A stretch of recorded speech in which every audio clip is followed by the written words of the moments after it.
have to start scheduling these lines. I guess I do them too sporadically. Just, I have to be fair to the haters. I have to be accessible.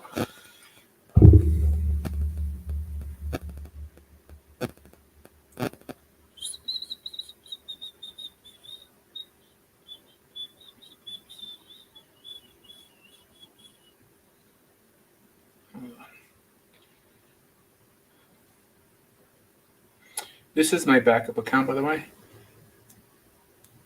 So I'll be out of prison or whatever. I guess by next week, Wednesday, perhaps. And those are the ones that get better views. But yeah, like, and hopefully we'll get some haters in here and we'll have some good content. Share this with anyone who, let's see, what's the major detrimental idea? Probably discouraging converts is probably the worst. That's one. Kabbalah, which I think fuels the idea, is second worst.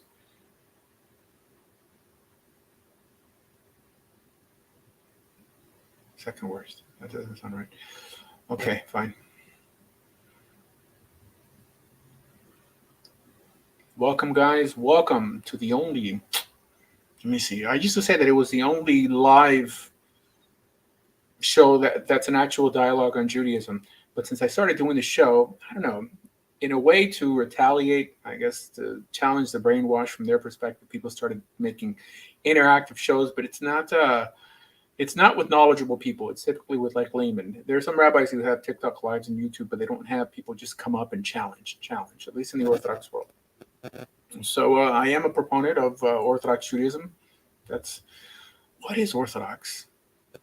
I used to define it as modern Orthodoxy. I used to define it as doing what is required and considering what's optional. But I guess I never tried to define the term Orthodox. I guess Orthodox just means that you believe in Torah Judaism, you believe in the oral law. Not just believe it, but you make an attempt to try to keep it. So yeah, from that perspective, that makes me Orthodox. To mention, I learned in an Orthodox yeshiva. I live in an Orthodox community. But I think most religious people don't like calling themselves Orthodox. They're just kind of cringy. Like in Eretz Yisrael, most people just say, I'm religious, I'm a simple Yid. I don't know if they got that from Shlomo Carlebach or what, but that is the trend. That is the trend. Yeah. Let's see. Banners. So if you're on YouTube, I'm going to put a link on the video so that people could join. I'm also going to go into the comments and put a link there. Let's see. Someone says Jesus was Jewish. If he existed, yes, he was. He's according to the narrative.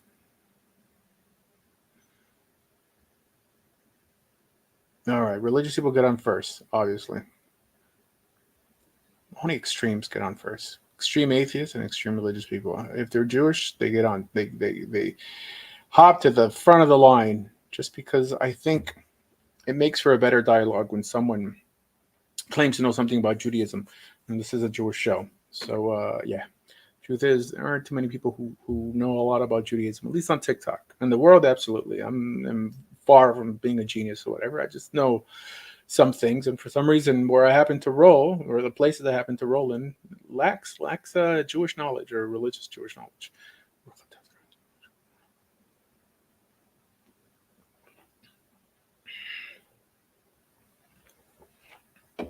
Know what? Let's see. Well, the banner. I bet it's the banner. Someone wrote no, please. One thing I do with this banner, by the way, and now the people on YouTube also see this banner, is that I let people know it's possible to convert if they wanted to convert. For some crazy reason, there's this weird assumption that Judaism doesn't encourage this. There's no law, nothing in Judaism. The rabbis in the Talmud did. I mean, as a Jewish man, wouldn't the practice of promoting conversion be like ironic? Why would it be ironic? Oh, ironic because in comparison to what most Jews do, yeah, from that perspective, but not from Judaism's perspective. That just tells me that you don't know much about Judaism to say that the religion doesn't want new people to join it. or doesn't want people to know that it's possible, or to do what I am basically doing, letting people know that if they're looking for some sort of religious ethical outlet in life, perhaps they may want to consider becoming Jewish. How can the law make you righteous? The law itself doesn't make you righteous. Keeping the law makes you righteous. I'm responding to questions here on TikTok. Chris Halo, right? Rabbi, I tried to contact you on WhatsApp. Yeah, I'm terrible in responding. Just give me a call. Give me a call whenever you get a chance. 786-702-5711. Guess you could replay the video when it's done. All right. Let's see. Nico has enough people to come up. So come up, Nico. We'll have a discussion.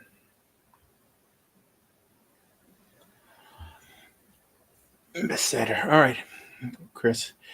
Read from the Talmud. Read what? Read what from the Talmud. So, most people don't know that I'm just as involved in politics as I am involved with religion, and in particular Judaism. And I've been trying to transition slightly. I have a religious channel. Have you kept the Ten Commandments? I try. I've had a religious channel for a while. A political channel called Patriot Problem.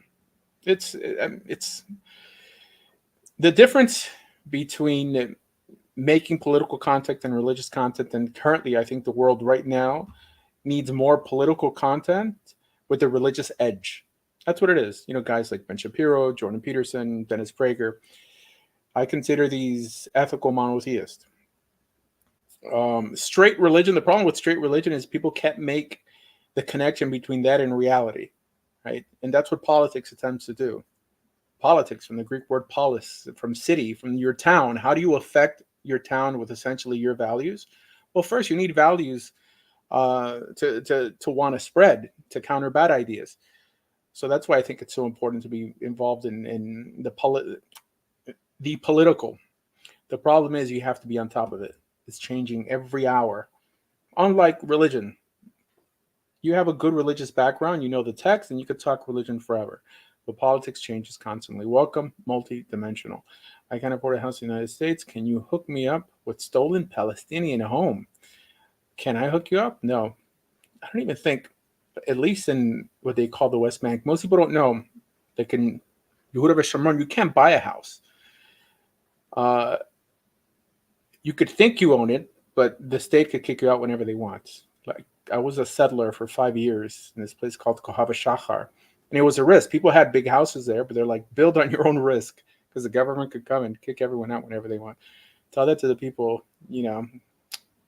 The people of Gush Katif know this very well. They're supposed to be reimbursed, and they never got reimbursed. There many of them didn't. Anyways, next. The show is not political, although we could slightly touch on it. The show is religious, and it's mainly about Judaism. Letting people know that, you know what, even if you're a Christian, my goal here is not really to convert Christians necessarily. I would prefer Christians stop believing in Jesus, you know, but I think God is not upset at someone for believing in Jesus. However, if you claim to believe in the Bible and not keep the commandments in that Bible, then that's the issue God would have with you, because you're misrepresenting what he requires. So I would like to encourage Christians to become Torah observant. God willing, full Orthodox Jews, but till then, I think that the idea of a messianic Jew is a thing, right? I'm assuming you either convert or you have a Jewish parent. So you can be Jewish and believe in Jesus as long as you keep the commandments, both oral and written law. Oral is what unites us as a nation, what builds cohesion, uniformity. Let me see. Okay. Someone says, I love my Jewish brothers and sisters, but they are lost with the current Israeli government. People who make statements like this do not know anything about Israeli politics. Even the left, Prime Minister Netanyahu's opposition said that they would continue the war and do the same things that Netanyahu has been doing if for some reason the Knesset called for elections. So, guys, just stop blaming Netanyahu. It's not. You guys are misinformed. Anyways, that being said, this is a religious show. So yes, if you're a Christian, start keeping the laws that Jesus would have kept. right? I identify with Israel, keep the laws that Israel would have kept. I don't think God cares in what Messiah you happen to believe in. It's trivial. The notion that there are people on this channel and on YouTube spending their lives trying to get Christians to drop Christianity and not give them a viable alternative in return, I think it's the biggest waste of time. Now, if you're promoting Judaism, that's something else. But most of these kind of missionaries, yeah, guys, like the show, follow the host, share.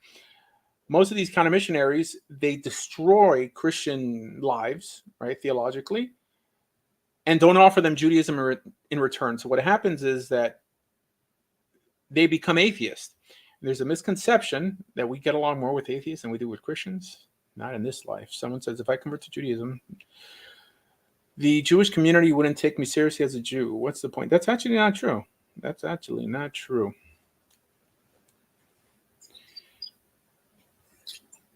Welcome. Hello. Hi, Rabbi Shep. Hi, Shep. How is it going? It's going good. What's the good news? Awesome. Good news. I don't know. I just came up to start the conversation until other people join. So it's interesting. I actually came up with a couple of, stuff in the literature. I was reading some different things, and it reminded me of you. And you just said it again as well, that you think it's better for people to become Christians rather than staying atheists. And it was like what I was reading was the complete opposite. It seemed like in the Jewish literature, it was preferred for people to stay atheists than becoming Christians. So what literature in particular are you talking about? So it was a bunch of different stuff, quotes from different rabbis, both Zohar and Talmud. It was in both of them. All right. You have to give me an example. If you don't know the exact source, just tell me something they said. See if we could. So let me see. I took a note about one of these, but essentially the point was that it is much better to be atheists than Christians, and we can see it in some of the laws as well. Like for instance, you can't pray in a church, or like they say you can't leave even close to a church, stuff like that. Okay. So what does that mean? So essentially saying that again, it seemed to me that they were suggesting that again, it's the worst thing and I think you can see that in the context of the early Christianity and during the Rome and Byzantine Empire, they were essentially trying to prevent Jews from becoming Christians. Okay, all right. So let me tell you, nowhere in the Talmud, and the reason I mention the Talmud is because that's our source material. Does it ever mention a church? It just doesn't mention churches, nor does it mention Christians. So I understand that more modern rabbis equate Christianity with idolatry, but that's like trying to define our older texts with new lenses. Because of the affluence and boredom that the average Jew experiences by living in a Christian country, meaning because it's so safe for them, it's our proclivity to hate or bite the hand that feeds us.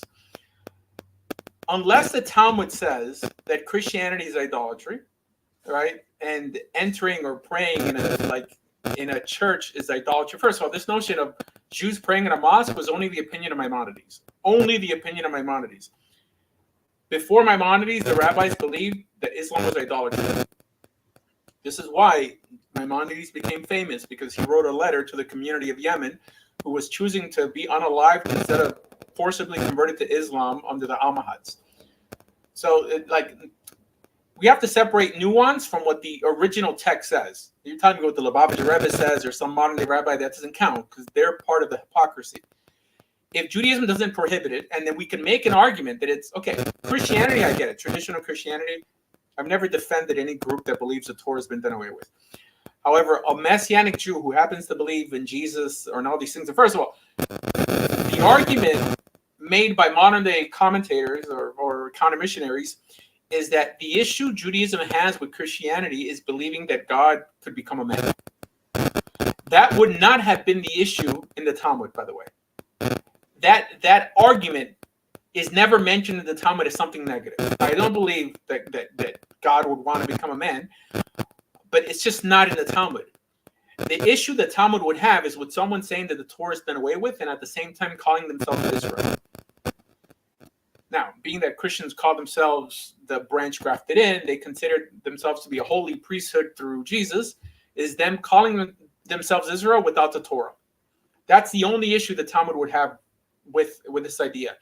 Post Maimonides was the one, the Rambam was the one who made the whole, believing in the Trinity is idolatry because of Islam. Islam, based on Aristotle and all these philosophical attempts to dissect God, came up with this notion just because they needed to distinguish themselves from Christianity somehow. And this is why. Like, you're not going to find attacks on the Trinity in the Talmud. You're not going to see attacks in the Talmud on what we call shituf, which is like partnerships in the Godhead, meaning that God has a cousin, God has this. It's just not there. Yes, you'll find it in the Rambam. And I've debated this topic many times, and they'll say, like, do you think you know more than the Rambam? Well, I'll be like, do you think you know more than people who disagree with the Rambam? So it's kind of like this silly game of my rabbi can beat up your rabbi. There are certain rules in Judaism. If it doesn't appear in the Mishnah, which is part of the Talmud, and it doesn't appear in the Torah, it's technically gray area. You don't get punished for doing it. However, nowadays, they want to throw everyone under the bus. They want to quote Maimonides. Maimonides was the biggest anti-Christian. Right? I mean, like, unlike Ashkenazim, like Tosfos and the Ramah, who taught that Christianity is actually not idolatry for Christians, for Gentiles. Well, Maimonides believed that it was idolatry for everyone, and then he taught that Islam was an idolatry. He's what's called a Dat Yachid, a lone voice in Judaism, but a very influential one. So now the average person, they think, because the bulk of their Judaism they pick up from, I don't know, Rabbi Mizrahi or Rabbi Tovia Singer, that everybody agrees with this. And it's not true. Guys, like the show, like, follow, share. We got to get these numbers up. Let's go for it. Yeah, today TikTok is slow. I don't know why. Other lives were complaining too. Interesting. I see that Maimonides, sorry, is it how you pronounce it? Yeah. The Rambam, you can say the Rambam. Rambam, yeah. He apparently has said that even though Jesus was wrong, Christianity might playing a good role in the God's plan, something like that. Just like you said. And he never mentions atheism, by the way. He mentions Islam and Christianity having redeemable qualities. That means it's helped. About atheism, not a word. So this idea that we prefer an atheist, according to Jewish law, that we think it's better to be an atheist than a Christian, practically that doesn't even make sense. The people ruining our lives today, are not Christians. They're atheists. The left is the group that's destroying this planet. From confusing our children on what's a boy and what's a girl, and censorship and mandated vaccines, like all these atheistical pursuits, right? Because it's religious people fighting against it for the most part. For the most part, religious people, specifically Christians, have shown the most courage, and it's something that we Jews could definitely emulate. Absolutely. Yep. But anyways, like get all these haters to anyone who in any way in secret tells you that I'm wrong and this and that. Tell them to come here and have a dialogue with me. This is why I have this show, just so I could have some good dialogues and debates, and change minds like that. But they don't do it. And every time I try to go onto these Jewish lives, the haters, there's so many trolls that right when I hop on, they're like, fake rabbi, fake Jew, fake. They won't debate me, which I think older people could see through it. They're like, well, you're calling them names, and wouldn't it be easier to discredit someone by showing they don't know anything than by just calling them names? Yeah, however, most people on TikTok aren't wise from that perspective. They like the drama. Exactly. It's always like this. I mean, most people follow.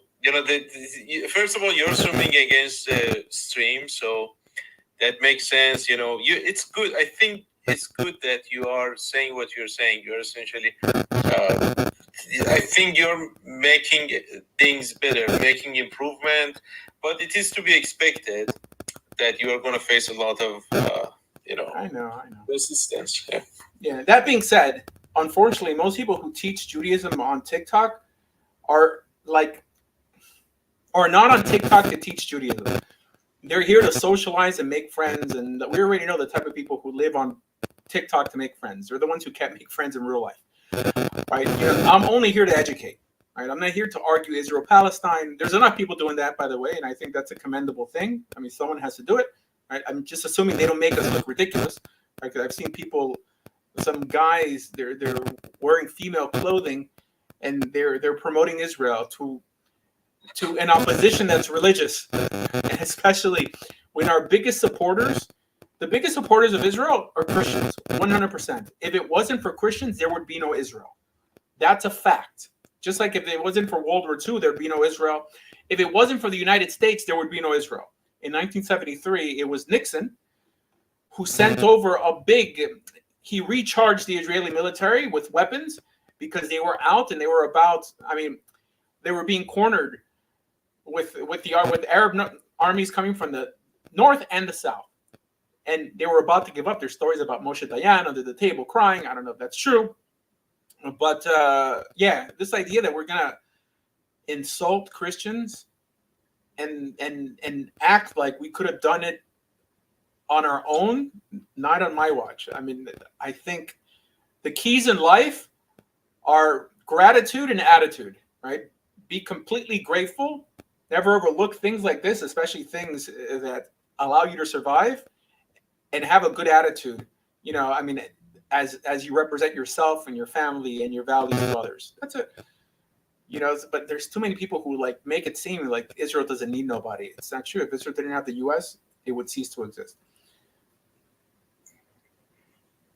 But anyways, we have my Moroccan friend here. What's up, man? Shalom Aleichem, Shavua Tov. Shavua Tov, good tevach. I'm making you famous. You didn't see I put you up on TikTok. For me? Well, you came out on this discussion I had about love and marriage and dating. So there was a little 5. I mean, nobody knows who you are. It's in terms of. It's funny because people know who I am on the pro-Israel, pro-Palestine lines because I debate on there a lot, and I used to go live. Many, many, many times, but I got doxxed a few times on my other account, so I stopped doing it. Getting doxxed. Oh my gosh. Yeah.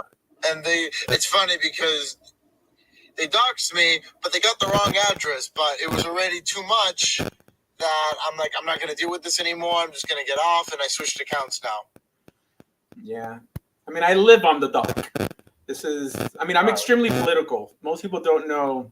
I guess you could. I'm crazy political as well. Yeah. Yeah. I heard you were for a second when I joined the live. I heard you were talking about Israel, and I'm like, I don't know what was the conversation you guys were having about. Oh no, I was saying that if it wasn't for the U.S., Israel wouldn't exist.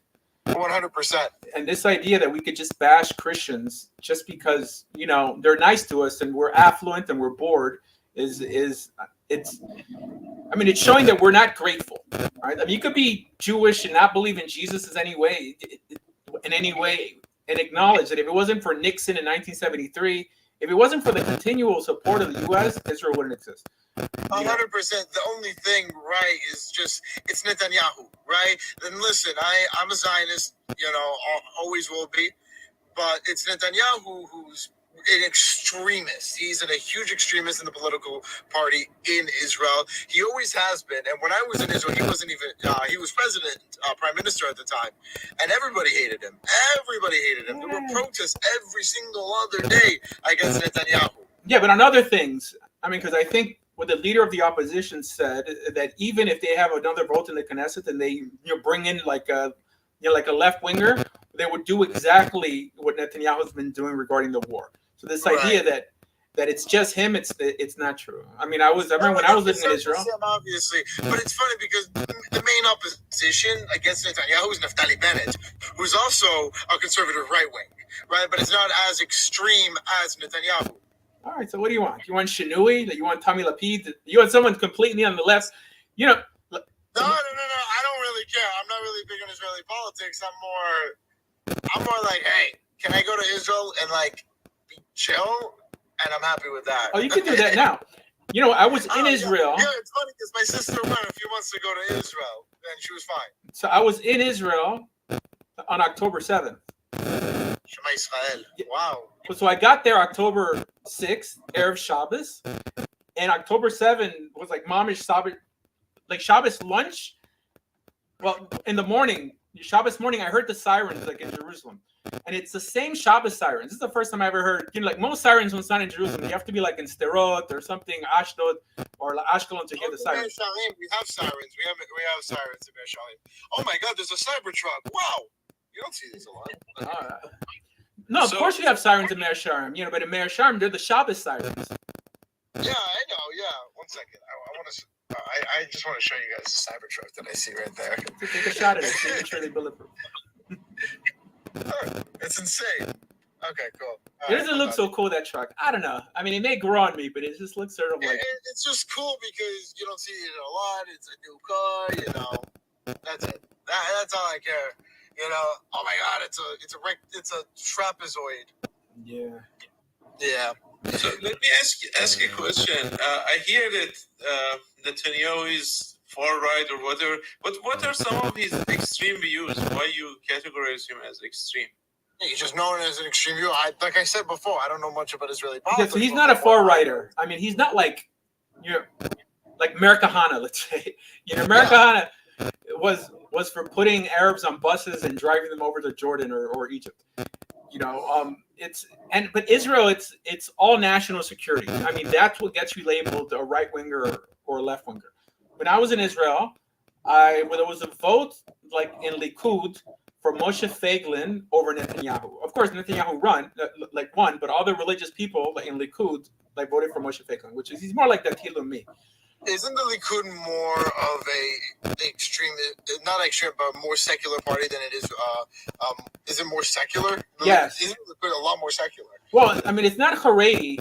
Like when I used to live in Israel, there was a party called Mafdal, but Mafdal changed his name to something else, and that was the real Dati Lomi party, like the Nitkipa guys who live in the settlements and stuff like that. Well, Likud is just more mainstream right. It's, 100%. Yeah, like, it's not radical. It's like those stories. I mean, I lived for a little while in Kfar Tapuach. Kfar Tapuach is the center, like, of the Kach movement. So Kach, you know, is Kahana Chai, you know, like the Mer Kahana group. And the guy would tell me story. I have a friend there. His name is Mike Kozlowski. He trains dogs now for the Israeli military. He would tell me stories that Mer Kahana told him on how the members of the Knesset would send people to beat him up. You know, like try to get them to vote a certain way and this and that. They're crooks all around. You know, it's picking your poison. The best being the enemy of the better. This notion of transparent politics, and no, it's they're all corrupt, but some are less corrupt than others. But yes. I mean, at the end of the day, people are like, yeah, everything should be perfect. But at the end of the day, every government is somewhat corrupt. Might not be as corrupt as some other places, but you know, we live in a world where nothing is perfect, right? Nothing is a perfect science, and there will always be corruption. It doesn't matter where you go, what you do, what you say, what you believe in. There's always going to be some type of corruption or something that you don't believe in, right? In all politics, in all governments, even the United States has some type of corruption as well, and this is a fact. You know, I'm not saying every little part of our government is perfect, and I'm not saying every little part of it is a negative aspect as well. Yeah, but I don't know. Usually, I know your lives is not to be a political live. No, that's fine. Yeah. Like it's because it literally says no politics, please. Yeah, it's like I'm extremely political, and I was gonna say if you Google me, you'll see to the extent. We have to touch on it a little bit because what makes me political is that I'm religious. If I wasn't religious, I'd be neutral and then nothing ultimately matters. But because I have standards of what right and wrong, is supposed to look like, it makes me in some way go against what I think is negative in our society. Just because I'm religious, I feel like no, it's like if good people like stand by, then evil people flourish. But that being said, yeah, I mean, I was even at the Capitol on January, like on the 6th of January, whatever. So I was actually, I had COVID then. And I was so bored. I was on Omegle, right? Back when that was a thing. And what happened is that I was like doing the Trump versus Biden things, whatever. And they're like, oh, how do you feel about what's going on in the Capitol right now? And I'm like, I have no idea what's going on. I live halfway across the world. And these guys were like, yeah, they're rioting the Capitol. So I look it up. And it was true. They were going crazy there. I had no idea what was happening. And I had no idea what it was about. And yeah, like, that's nuts. Yeah. No, but it wasn't what they made it seem. I mean, I was at the door. I mean, I just didn't go in. This is why I'm not locked up now. But it was just like old people taking selfies. No one planned for that thing to happen. But regardless, where were you? Whether you were half around the world. I was in Sharon. Man, Sharon. I mean, what are you like? I was living in Israel. No, I went to yeshiva. In Meir Sharon? Or Samanth is in Meir Sharim. No, I mean, or Samanth is in Malo Daphne. Right across. Yes, Malo Daphne. It's Malo Daphne, but it's literally right across the street of Meir Sharim. I walk one street and boom, I'm in Meir Sharim. The Shimon HaTzadik is the street that goes all the way down from Meir Sharon all the way to Meir Sharon. I let you know exactly where I live. It's scary how you knew exactly where I was staying. No, I mean I lived in Israel for a while. I know I learned in North America a little bit. Not a lot of people know about this, so it's nice to hear it. Yeah, no, I'm a Jerusalem person. I know, yeah. No, but Shimon HaTzadik, everybody makes it seem like Shimon HaTzadik, like there's a light rail stop there. But like, if you live it, but like, I'm always at Shlomo Navi Street. That's where everything was when I had to go shopping, if I had to go somewhere. I want to go to Shimon HaTzadik. No, I'll tell you why. I'll tell you why it's so popular. So popular. The Shmuel Navi and Shimon HaTzadik. It's because of Machlis. You know Machlis? Yeah. All right. So, like from the old city, like if you're trying to walk to Machlis on Shabbos, there's two streets that you have to know: Shmuel Navi and Shimon HaTzadik. Unless you're gonna walk by the Arab neighborhood that nobody wants to walk, because it's dangerous. You're like Krish Echad. I came in the Arab neighborhood just to go to the caver. I forgot which rabbi's caver is on. It's there in the right across, across the light rail. But yeah, Shmuel Navi. Wait, his caver. I thought his caver was in Shmuel. It was in the park. Oh, wait a minute. You're right. I mean, Shmuel Navi has that big park up on a hill or something. Oh, it's so much fun. Wait. It's man, I just made a bunch of videos. There's like 3 people buried there. It's not. It's no. It's Shimon HaTzadik. It's a kever of Shimon HaTzadik. I'm pretty sure. And yeah, it's like way back there in East Jerusalem, and then there's like a Breslover shul inside. We would always go there on Shabbat because you had the guys who I was dating a girl at the time, but the guys would all go there to go talk to the seminary girls and everything like that. It was funny. Now, hold on. I'm going to tell you exactly. I made a video of every kever in Yerushalayim, including, like Shmuel Navi, which is why I knew that it's such a hassle to get there. I mean, I had to take like a Uber, which is like Go. I think it's called Go over there. Get. No, yeah. Is it Get? No, it's called Get. Get. Okay. Get. It's funny that it's called Get.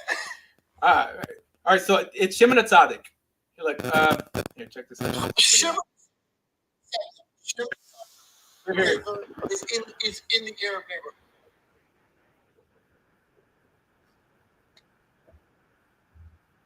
Here, check this out. Is that the one with the colorful stuff? No.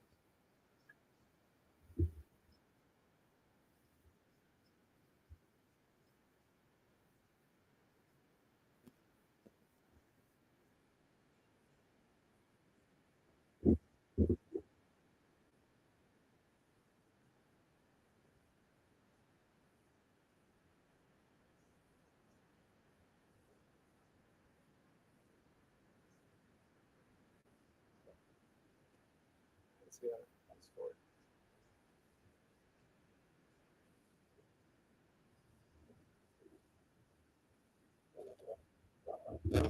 I mean, I don't think I can afford this.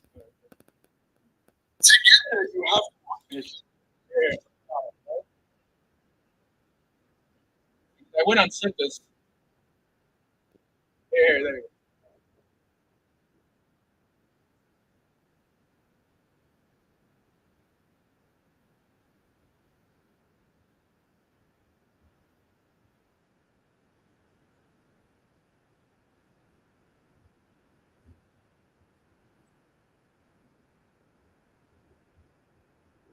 Anyways, yeah. I mean, so Shimon Tzadik. Shimon Tzadik. Hold on. What that other video, Asher, that was for the Druze, like somebody they respect, and it was all colorful. Yeah. So that's Jethro. That's What? Jethro? Oh, yeah, Jethro. yeah, Jethro. You know, so they call him Nabi Shweib. Yeah, this is near Haifa. No, it's next to Tiberia, which is probably 20 minutes outside of Tiberia. Why they had Ferrari logos in there? It was like 5 Ferrari logos with different colors, like the emblem. Oh, I don't know about the horses. No, there's one that has some fiery horses, but that's their colors. Like the Druze have that star, the 5-pointed star with those colors. It's just the Druze colors. I don't know much about the Druze, but there were no Jews there when I went. But I don't know. well, where the Druzes live? Right. In Yeah, when we walked by, it was mainly, it didn't look like a Jewish area. The one I went to was by the Galilee. yeah, that's the one. I mean, it's the one next to Tiberia. There we go, the one next to Tiberia. Yeah. I mean, I have a video of that. Trust me, I have a video of almost every kever in Israel. You know, from Rabbi Meir, the Rambam. Big kever, like the absolutely big one. That's, I don't know where it is, but I have a picture of it. I'll send you the picture, Rabbi. But he has this really big one in Yerushalayim by Maradafna. It's on the road of Shlomo Navi Street, and it's huge. It's absolutely huge. Shmuel Navi. I'll send you a picture of it. I'll send you a picture of the cave. In proper Jerusalem, I don't think. I mean, it says Shimon Tzadik is the only one that I know of. There's one near Har 18 that it's like the smaller prophets. It's Haggai. There's one. I mean, I have a video of it also. Haggai and Zechariah, I think, are buried up by the Mount of Olives. Yeah, but again, these aren't the real graves. And most people don't know. They're relics. Well, I mean, you're probably thinking of like David Amelech. No, I went to David Amelech's caver. That's in the old city. It's outside the old city. It's actually diaspora yeshiva. On the border. Yeah, I know. There was an Airbnb there that the yeshiva sometimes rent out. It's a huge Airbnb that we stayed at. It was literally right next to David Amelech's caver. Yeah, so he's not buried there, by the way. It was beautiful, by the way. I mean, Where's he buried? Well, nobody knows, but he's supposed to be. I think there's a halacha that he's supposed to have been buried inside the walls of Yerushalayim, and this is because it's outside, and even like Migdal David was built by Muslims. Most people don't know that all this stuff it's relics. It's like Catholics and saying that Jesus touched this or walked here. But anyways, yeah, they have this one thing where Jesus touched the wall and everybody walks by it and they kiss it. You go there mainly like the Christian everybody's quarter. got this. The only quarter I haven't been in the old city is the Muslim quarter. That's the only quarter I have never been to. How can you wait? Well, have you ever walked out of Damascus Gate? No, my yeshiva never let us. Okay, all right. Yeah, they never let us. Yeah, it's kind of hard not to. Damascus Gate. We went through the Armenian quarter. Every time I wanted to go to the old city, I would always go through the Armenian quarter. You mean Jaffa Gate or the new gate? Yeah, Jaffa Gate. Yeah, that one. Yeah, so Jaffa Gate, is that the Armenian quarter? Yeah, I guess it is. Down like the steps that you go down.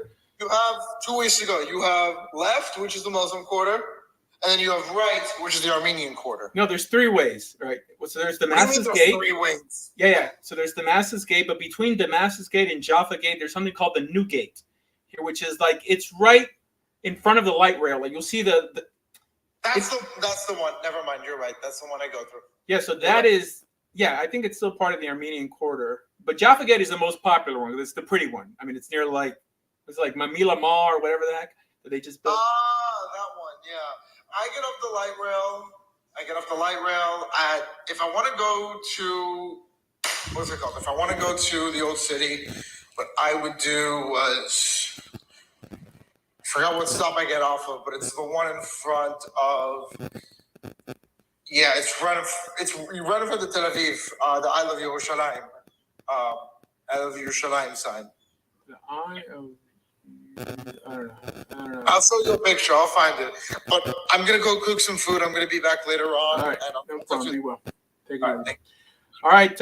On YouTube, we have Senate. How do you say your name? Senate.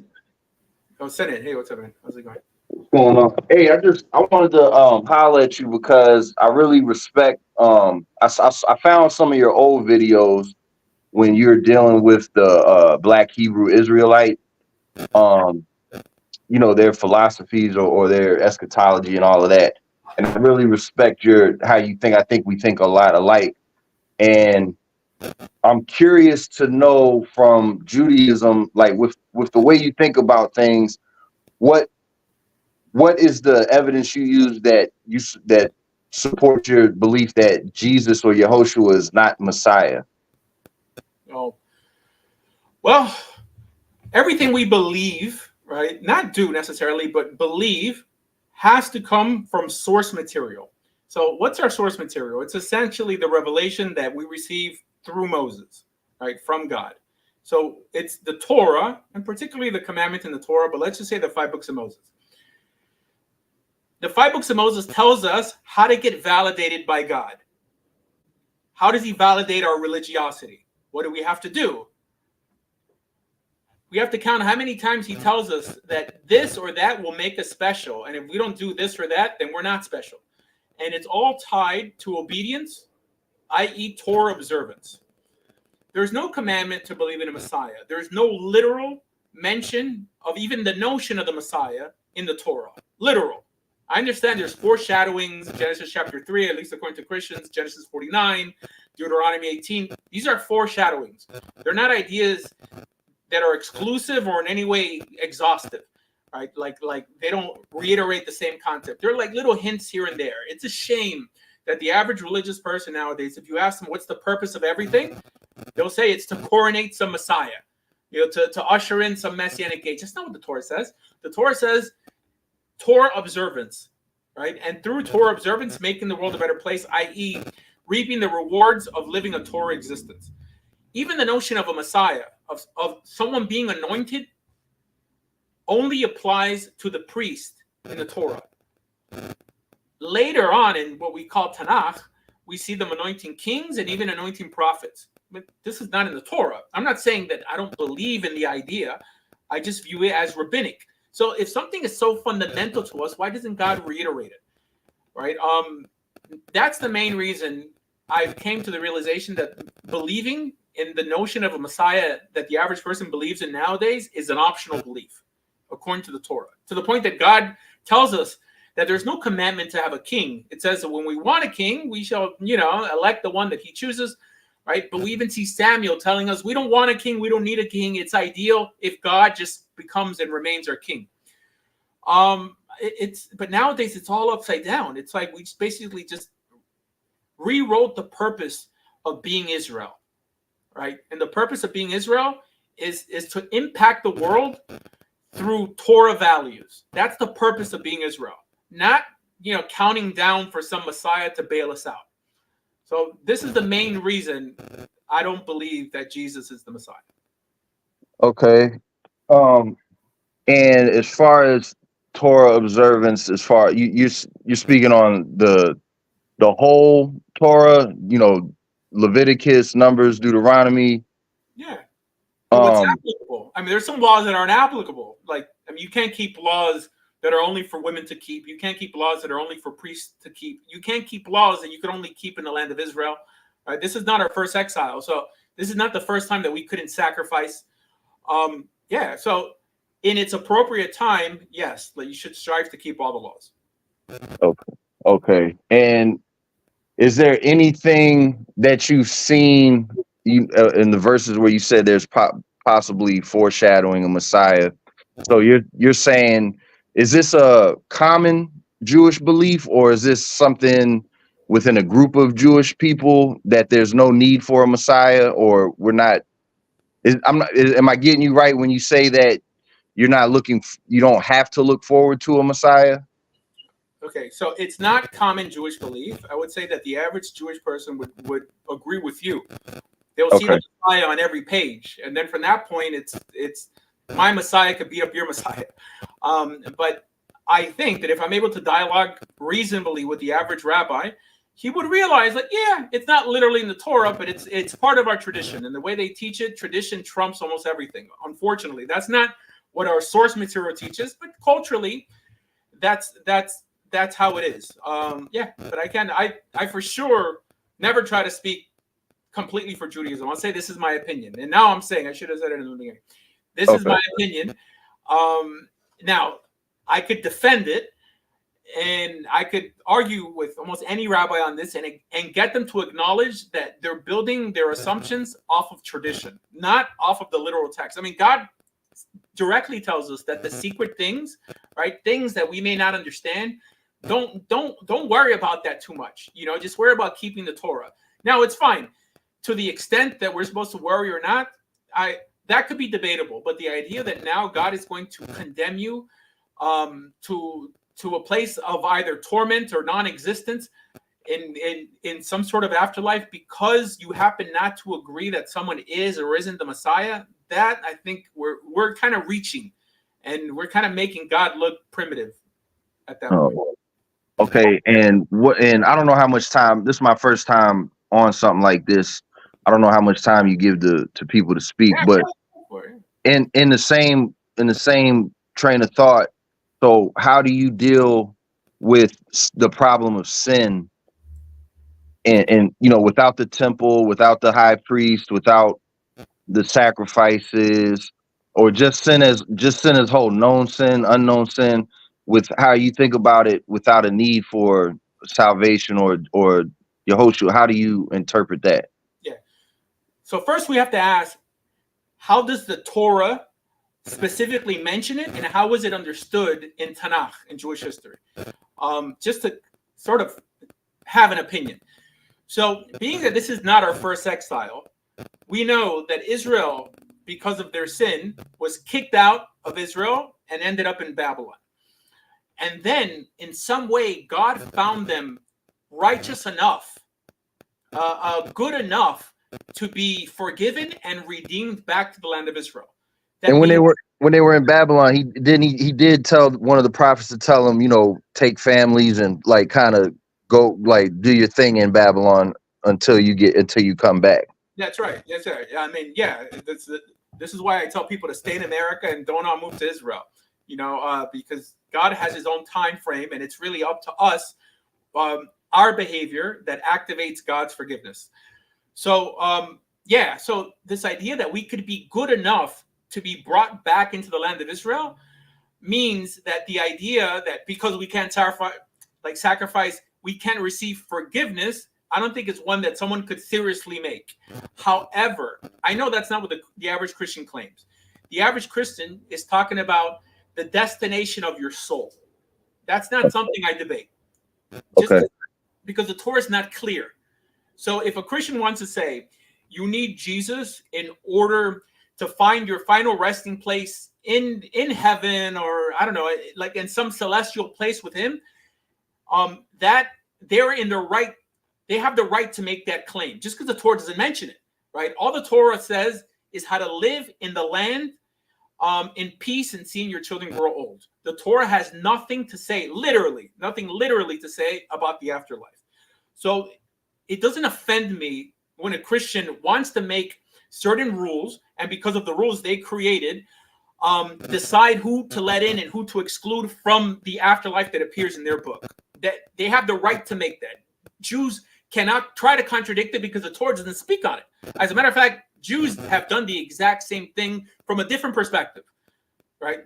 Now, I'm not saying that there's any consensus in the Jewish world on this idea, but I would say that the vast majority of Jews believe that the world to come is set aside only for Jewish people, right? No matter how bad you happen to be, there's a maximum of 12 months torment, i.e. some sort of purgatory, and every Jewish person is going to be dancing in heaven after those 12 months.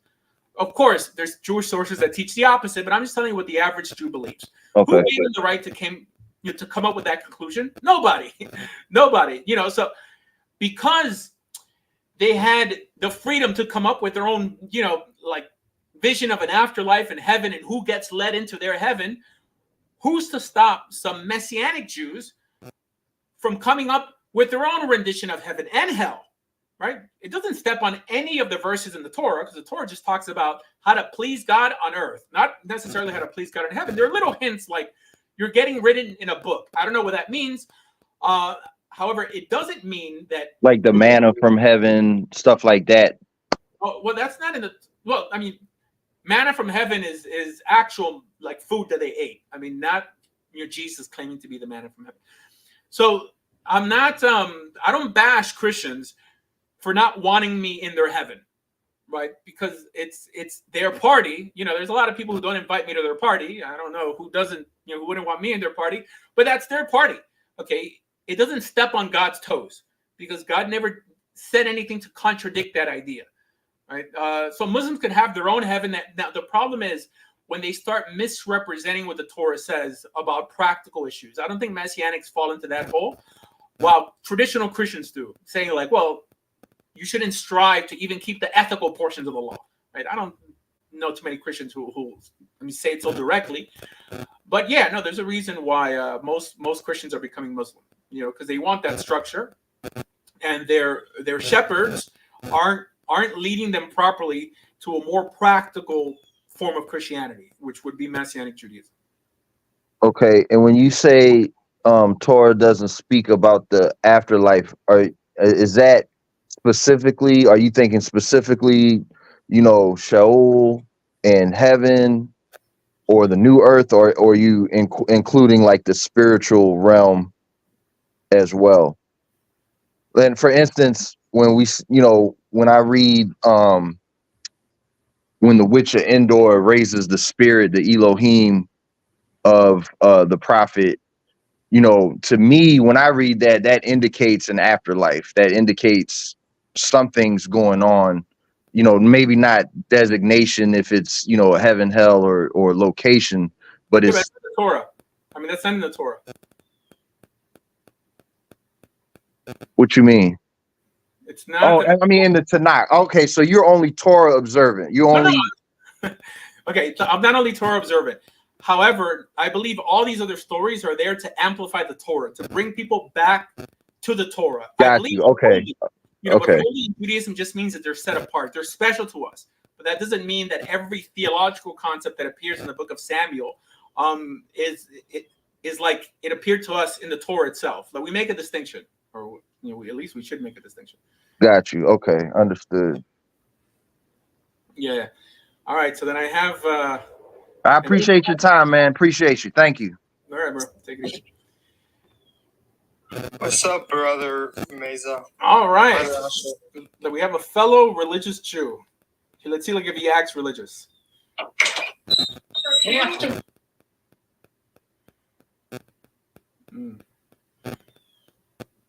Welcome, Courtney. No, wait a minute. You feel honored because I just checked my account. This is the first live I went on to. Is that the Chase logo? Yeah, you like it? I have a bank account with Chase. This is why it looks familiar. Alhamdulillah, Chase supports Israel, so we got to support Chase. No, I didn't know that. Yep. So how are you doing, Asher? Slava Bogu. Хорошо. Slava Bogu, what is that? Never mind. Is that Portuguese? No, it's Russian. You speak Portuguese? Russian. It's Russian. I know, but I'm asking, do you speak Portuguese? A little bit. I mean, I lived in Brazil for 2 months. Ah, como vai? Ah, bom. Tudo Legal. bem? Tudo bem? Tudo bem, tudo. Oh, wow. Você fala Very português? good. Brigadeiro, pão com queijo. What's that? I heard. What's his name? I heard Ramosha, Ravadio, and what's his name? My good friend Ruvain. I heard they had you guys had a good conversation, huh? When? With A while ago. Ruben, I put it up on the thing. With Rav Moshe, maybe. Did he cook you? I'm sorry? Did he cook you? No, unfortunately. Hold on 1 second. Did you cook him? No, Yeah, fortunately. I'm sorry. I keep on getting a phone call. Hey, where did the rabbi go? Oh, here, can you see me? Oh, do you know what fitna is? Yeah. Yeah, we see you. Yeah. Do you know what fitna means? Yeah, it's an Islamic thing. What's fitna? I don't know. I know Oh, what is it? I mean, you mentioned it. Go ahead, tell us. The pro-Pali. I don't know. They're spreading propaganda saying that I'm spreading fitna. Is fitna's propaganda? I'm confused. It's conspiracy. Oh, so the pro-Pali spread fitna. There you go. I mean, they have a word for lashon hara too. Very nice. All right. Yeah. So How come I see videos of you going around in Israel a while ago asking Bachrim why don't they like yeshivas, and they were like, we like yeshivas. I wanted to die. No, okay. First of all, they were joking around when they said they liked it because everybody has something constructive to say about the issue. I use these things to. I didn't know they were joking around. They seem sincere to me. Well, I mean, listen to the whole conversation because they were lying. I did. You know, like when they were saying we love our rebbeim and we love the girls in the yeshiva. And I'm like, you have girls in the yeshiva because they were trolling. I ask people in Israel questions to get the conversations going. I mean, just with the Arabs, I'll talk to them about something and then I'll ask them, hey, have you ever considered becoming Jewish? Just to get the conversation going. Most people, you don't have talks Are you like a Jewish this. missionary? What? Are you a Jewish missionary? God willing. I mean, I wish I'd be worthy of the title. So what do? You go around and convince people to start believing in Jesus? Huh? So you accuse me of being a Jewish missionary, not a Christian missionary. I mean, but you said that you didn't care if people believe in Jesus. Oh, no. At least they're not atheists. Okay. So I prefer every Christian become an Orthodox Jew. However, if they choose not to, that's fine. That's fine. I mean, as long as they commit themselves or strive to keep more mitzvot. I think what the world lacks. Doesn't this say idolatry is forbidden? Oh, first you have to come to the conclusion that idolatry equals Christianity. It's forbidden? It says it in the Sefer Torah. I mean, I just said it, that idolatry equals Christianity. Now, I believe traditional Christianity is idolatry. I don't think messianic Judaism is idolatry. But that we could dialogue on this. I mean, why do you think messianic Judaism is idolatry? I never said messianic Judaism is idolatry. I said Christianity in general is idolatry. For sure, Christianity in general. If you believe that the Torah is done away with, that itself is If you believe in the new Trinity, it's idolatry. Idolatry. Idolatry. I disagree. I mean, I think it falls into gray area. What's the difference between adultery and adultery? Idolatry and adultery. Is it the same thing? No. Idolatry and adultery. No. Do you support adultery? No, I do not. What is adultery? According to halakha? According to the dictionary. Come on, man. I mean, this is a Jewish show. I'll give you the halakha definition, which shows that. Is this going to be on your YouTube channel? Well, nobody knows who you are anyway, so it's fine. You keep on changing your name. So am I going to get paid? Adultery, I don't get a paycheck. I used to till YouTube changed the way they monetize their videos. But adultery, the reason adultery cannot really be akin to avodah zarah, to idolatry, is because according to Judaism, polygamy is allowed. According to Judaism, worshiping multiple gods or avodat elilim or avodat pesilim is not allowed. So okay, but how many languages do you speak fluently? I mean, fluent, Spanish and English. Yo se hablo español. Sí. Sí, yo soy colombiano. Bueno, mi familia es de Colombia, pero yo me crié aquí en Miami. Yeah, I mean, I speak Spanish. I'm fluent in Spanish. I mean, Spanish was my first language, actually. Tu colombiana. Colombiano. Colombiano. I'm learning Spanish. Okay, welcome. Yo soy hablo poquito español. I know how to say like muévete tu culo. I tell that to workers all the time. Muévete tu culo. And then they start laughing. And then I tell them, Muévete el culo. rápido.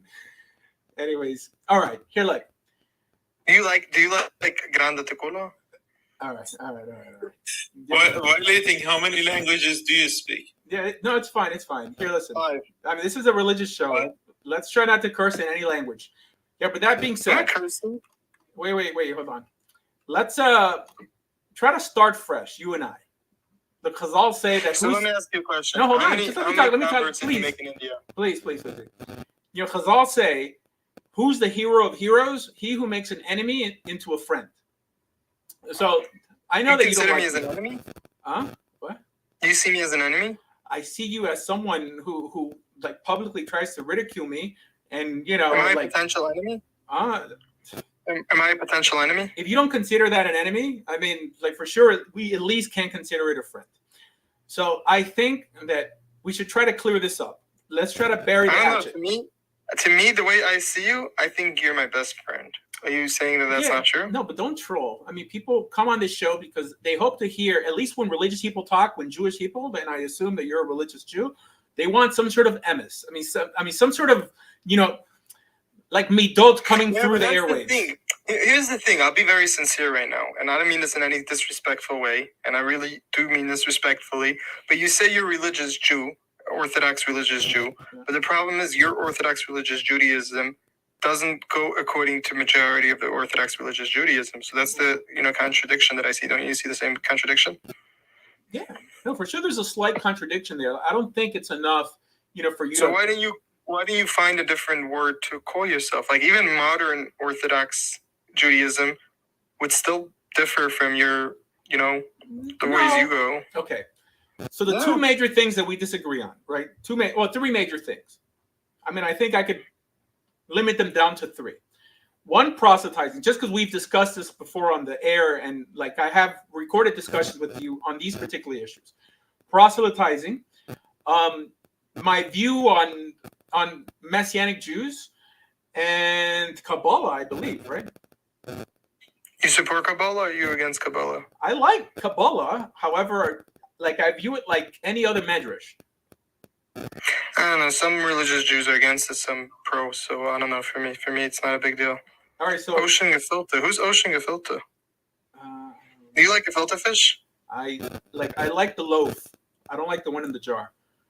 Do you condemn chocolate hummus? Yes, I do. Okay, so we can agree on one thing. That's good. Yeah. Actually, Joseph is asking why aren't you wearing talit ketan? How do you know he's not wearing it under his shirt? No, like I don't wear a talis katan. You know where tzitzit? I wear tzitziot like when I'm wearing. Isn't tzitzit talit katan? No. When you put on a talis, but is that not also? I mean, considered? I mean, like filling the mitzvah tzitzit. Talit katan is tzitzit, I think. No, obviously they have fringes on it. There's no halacha to wear a talis katan. A talis katan is what people wear on the bottom of their clothes. It was invented by the Arizal, by the way. The Rambam didn't wear a talis katan. Rashi didn't wear a talis katan. There is no bracha in the Mishnah or in the Gemara for a talis katan. It was invented by the Kabbalists. Now, there's many people who feel the same way. You know, for example, like Brisk.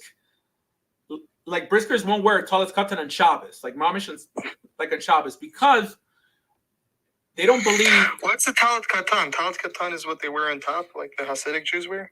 Yeah. I mean, some people wear it on top, and some people wear it under their clothes. Oh, so it's like the woolen one. No, I mean, it could be made out of linen. It could be made out of cotton. I mean, so the debate by Brisk is that it's not a real Are you begging. brisk? What? Are you brisk? Somewhat. I mean, I'm a big fan of the whole Chofetz Chaim yeshiva system, and being, I don't know, like learning like the students of the I have a girl. good idea. Next time you're in Israel, instead of talking to the yeshiva pashers in the street, go to Brisk and have a talk with those people there. Which is on that I topic. feel like they could really, educate you. Well, I'll keep that in mind. I'm not sure where we would disagree on halakhic issues. But pasteurizing, whatever you call it. you pasteurize your milk. What else? It does lose flavor. The fact that Judaism goes according to your mother, a lot of stuff. They know the Torah better than like most of us. So like, why don't you go talk to them? They're the source. So then, like, no, seriously, man. So like, you think I teach that Judaism doesn't go by the mother? You say that it goes according to. I don't know. We've had this conversation before. Yeah, and all our conversations are recorded. By the way. You said it's racist to say that someone's Jewish just because their mother's Jewish. Didn't you say that? No. And like for those you changed who want to hear our discussions, because they're all recorded and they're all on my channel, by the way. So you can't really accuse me of saying something I didn't say. 100%. If your mother's Jewish, you're Jewish. Okay. The idea that I believe is racist is the idea of a Jewish neshama, saying that someone has a special Jewish soul just because they happen to be born from a Jewish mother. Okay, that is a racist idea. You could be halakhically Jewish, but that doesn't make you special in any way. It just means that you're liable for the punishments of the Sanhedrin. That's all it means. Okay, now if you distinguish yourself by keeping mitzvot and having great midot, that's what makes you special. But the idea that just because you exist, you deserve special treatment, yeah, that's a bigoted idea. But you're still Jewish. Yeah, for sure. All right, that's not what you said in the past. I've always said it. Well, anyways, it's your word against mine. Everything I say, it's recorded. And my friends like Courtney constantly say that I'm like a broken record because I repeat myself over and over again. It's a saying. I haven't changed my stuff like in years. And I support that. I think you're bettering yourself, and I think you should keep bettering yourself until you get on the proper track. So on that note, can we just get along? Aren't we getting along? Like, we've been here for like 30 minutes. We've been talking. You've been a bit condescending. How am I condescending? I've been nothing but respectful. Well, you keep on saying that I believe this when I don't, and that if I work on it, I could get on the right track. You've been a little condescending. No, because it's my honest opinion. Right. Back in the day, you used to say that, like, okay, the only person you used to tell me that the Lubavitcher Rebbe was the one that made the halacha that you're only Jewish according to your mother, and anyone that their mother's Jewish, they should do chesed on, kiravan. And you used to say all these stuff that's racist, and you should do kiruv on every person in the world and convert them to Judaism. All right, and I'm gonna have to drop you. Jesus was the biggest. Okay. It was the biggest one to do kiruv. Oh, you're lying now. You're lying. I've never said. You never said those stuff. I never. Okay, so I'm gonna have to drop you. I really tried to be done with Chafsfut and really give you the benefit of the doubt, but it seems like you're like a bad representation of a Jewish person. I'm sorry, because what do you mean? We spoke about all these stuff. Maybe you changed. I don't know. Like, we really... Okay. Like, I'm not trying to be disrespectful. Do you swear on your Judaism? That I remember you saying these stuff? Which part do you say you never said? Tell me. Okay. But by the simple fact whether you're not going to make or take a stand on that means that you didn't really hear me say these things. I'll try to clarify, because it seems like what you're doing is twisting what I actually said. And I'm not doing this for you, but I'm doing it for the people listening because I think this is very educational. What I said about the Lubavitcher Rebbe is that the Lubavitcher Rebbe created kiruv. He created shlichut, the idea of going around only because you happen to have a Jewish mother and giving you special treatment on that basis. That was invented by Chabad, 100%. That doesn't mean that you're not Jewish. It just means that I believe that our sages, Chazal, when they saw a Gentile and they saw an atheistical Jew, they saw no distinction.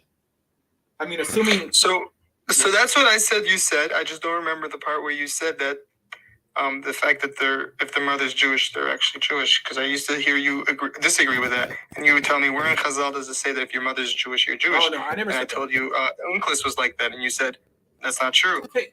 You keep on building on the lie. I never said it would be so easy to destroy me in a debate if what you were saying was accurate. So do you still believe that if someone comes to convert to Judaism, you should accept him right away and not turn him down the first 3 times? Oh yeah, I do believe that. Okay, you still believe in that? Do you still believe that that our life is 100% depending on Bechura and God doesn't control our actions? Yes. All right, so you see, you're still on the same track. It's just that you switched slowly. You switched your opinion. By the way, I mentioned how the Rambam, in terms of Bechira, feels But most people don't. Look, I'm the gross educate my audience, so just let me translate these terms a little bit, right? But so Behira is So wait, free will. one second. Let me ask you. Wait, hold on. Happens in my life. What? If something good happens in my life, is that purely because of me, or is that because of God? It's because of you. Oh, well, wow, okay, so wait. Hold on. Because I'm answering like two questions here. I do believe in Behira. I believe in free will. However, there's an aspect of daily life that it's not our fault and it's not God's fault. There's some things that just happen for the sake of happening. So Kabbalists hate this idea. They have to control everything. So they make the red bindle and they make the hamsa and they think that you could ward off like the Yetzer Hara, like the Ayin Hara, and all these things. Why? Because they can't comprehend the idea that I can't control my outcome, whether by keeping mitzvot, not keeping mitzvot. Everything has to be in some way in my control. And I believe that luck and chance affects everybody. And that's the only way that we could keep from people not from dropping Judaism when some tragedy happens in the Jewish world. Saying like, you know what? We don't know why this happened. It doesn't necessarily mean that I did something wrong. There's many people who lose their children in horrible situations.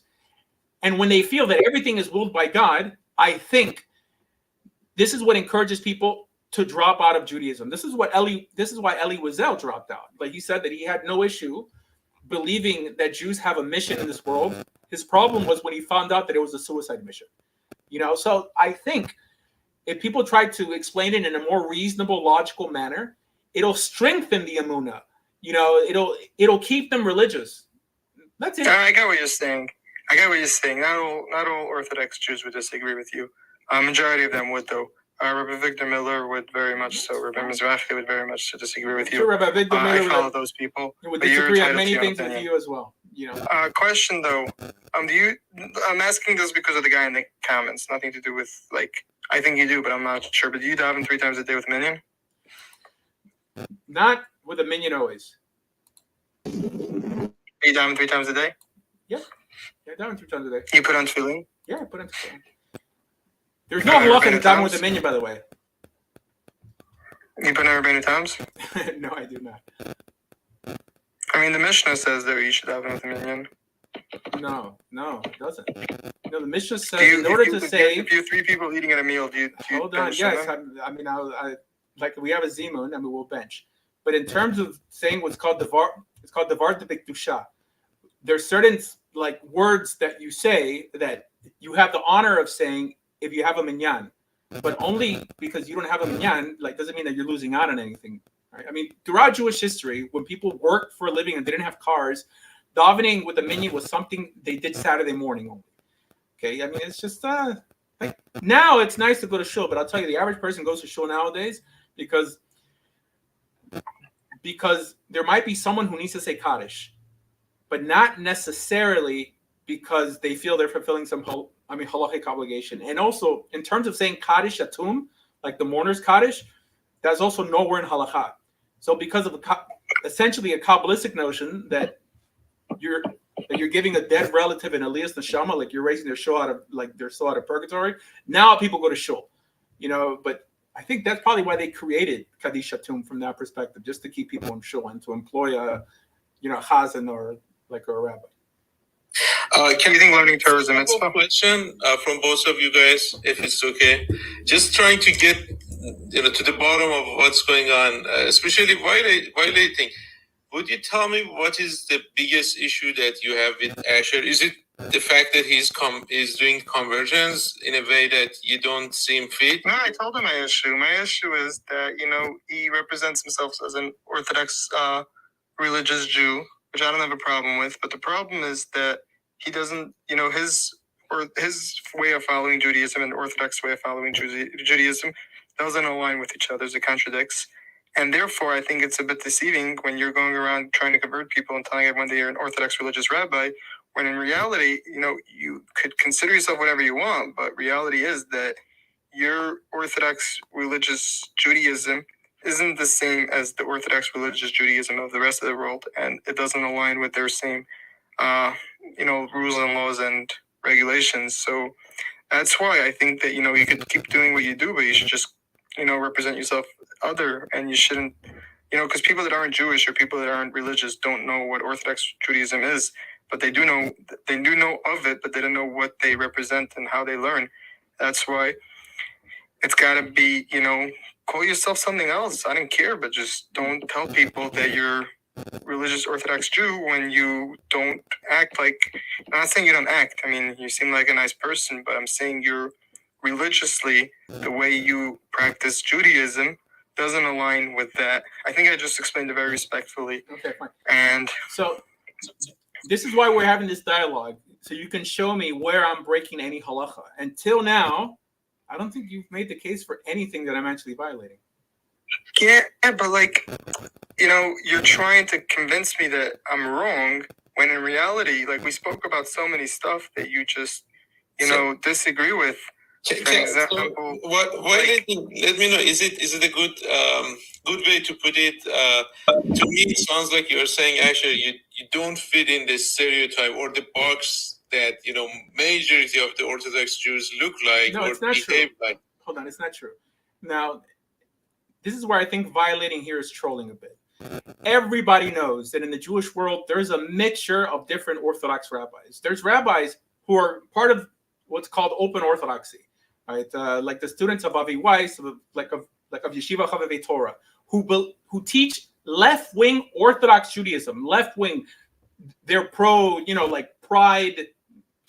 What? That's a good idea. Yeah. No, wait. Hold on. Identifies yourself as a left-wing Orthodox Judaism. No. True. Then I think it's better. Yeah. So you still consider them Orthodox, but me, and I'm extremely strict on many areas, just in terms of mistreating converts or pushing people away, and my view on the supposed Jewish neshama. That's what gets me written off. And I think the reason I'm the exception in this is because I'm a convert. Because you feel like, well, at least these people are born Jewish. Who do you think you are coming into our religion and trying to do, anything any different than? Well, actually incorrect, because when I started debating you, I did not know you were a convert until a lot later on when you told me. For the first couple times we spoke, I did not know you were a convert. That's your opinion. So that's not true. I mean, from the beginning, I always tell people I'm a convert. Right? And we've had many. No, I didn't know you were a convert. Okay, all right. So then it must be some real basis hatred towards me. No, it's because everything. No, the first time I all was you here, do is lie on the show. Every single question I asked, you answered different than the Orthodox Judaism way. So let's go through it again. Shabbos, be honest. Wait. Make me beat around the bush. Yeah, but this is why people don't take you seriously, because you keep on saying that I say something, and then when I tell you what I actually said, and you're like, oh, I don't remember you saying that, right? Every time. Right? I mean, can you show me? I showed you videos already about stuff you said that you disagreed that you said, and then I showed it to you. You're like, oh, this, oh, that. There's first clips you denied it, and then after I showed you the videos, you took out of context. There's clips that you took out of context. Okay, I've been teaching the same thing over and over again. I'm pretty consistent. I'm extremely consistent.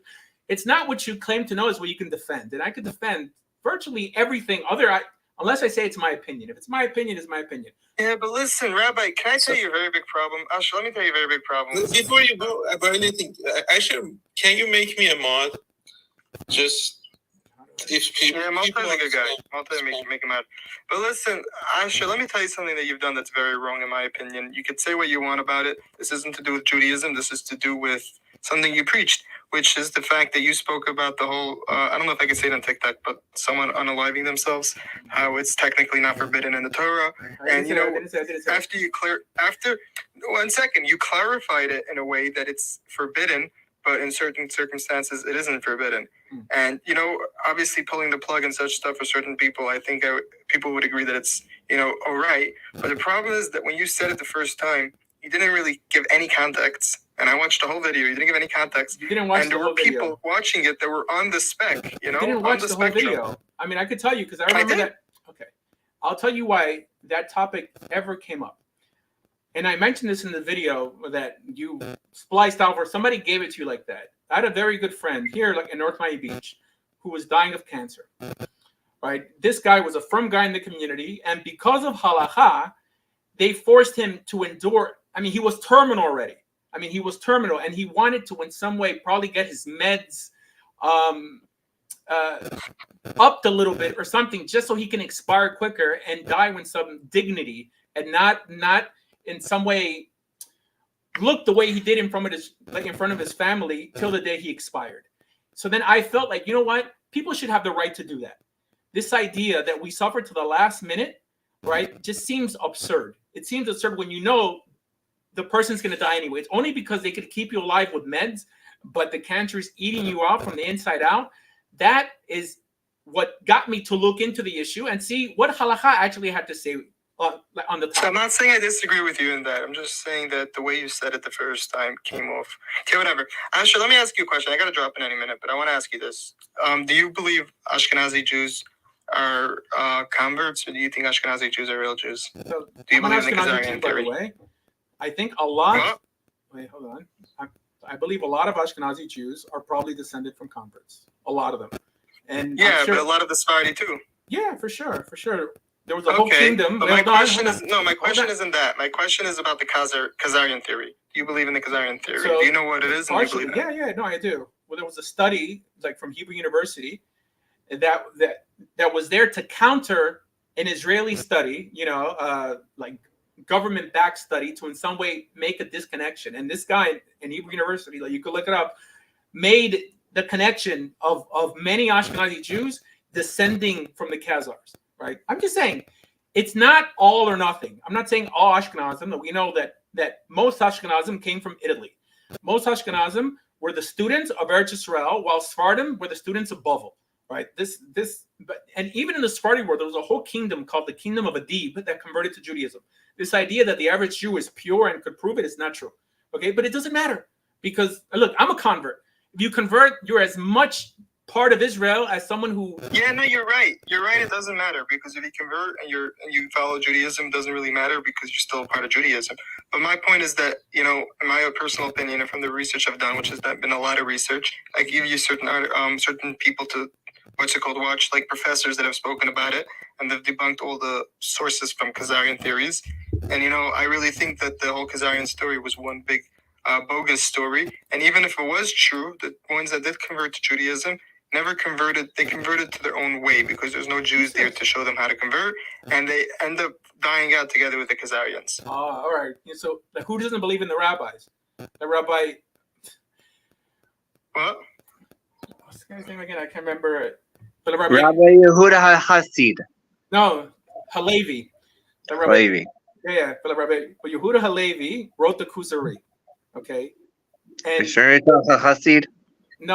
I mean, he wrote Yehuda Hasid wrote Sefer HaHasid, which is like an extremely Kabbalistic text. I'm bringing you so many views. I gotta close my live status. Yeah. So the notion that we know about the kingdom of Khazaria because of this famous story told over by Rabbi Yehuda Halevi of how there was a presentation before a king between a Christian, a Jew, and a Muslim, right? And I'm not saying that you have to believe it, but you're basically saying that I'm going to write that completely off and say that it's all bogus, like the kingdom never really existed, or they converted to their own form of Judaism. I read the whole book, The 13th Tribe, from Arthur Koestler, a communist Jewish guy.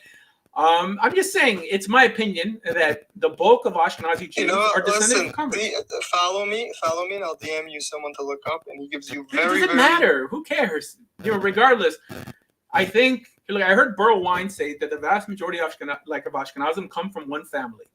It's called the Katzenallenbogen family. The vast majority of Ashkenazi Jews. That's an Allenbogen. Yeah, I mean it's Katzenallenbogen. I mean it's a thing. It's one prestigious family, and like in Europe, the vast majority of Ashkenazi Jews come from that family.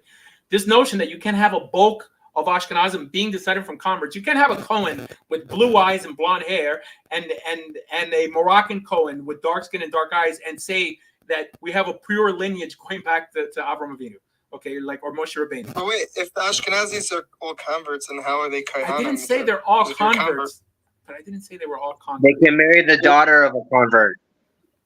Yeah, no. Yeah, but they only married Ashkenazis before. In the 1800s, they were all marrying only Ashkenazim, and there were a lot of Kohanim then. And actually, what you said is possible. Today, we can have a blue-eyed, blonde-hair Kohen, and Black Kohanim. can both trace back to the same origin. Yeah, that's fine. I'm not saying that they're all converts, but the idea that there are converts mixed into Ashkenazim more than they are like in the Sephardi world, and even in Teman. But there was a Jewish king of Yemen, right?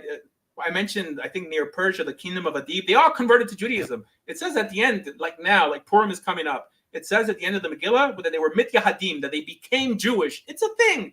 Who cares? Can you bring up Yosef? Because Yosef seems to be against me and you, which is funny. I don't know who this guy is. You know, I'm sure he's. He seems like a smart, intelligent guy. He doesn't.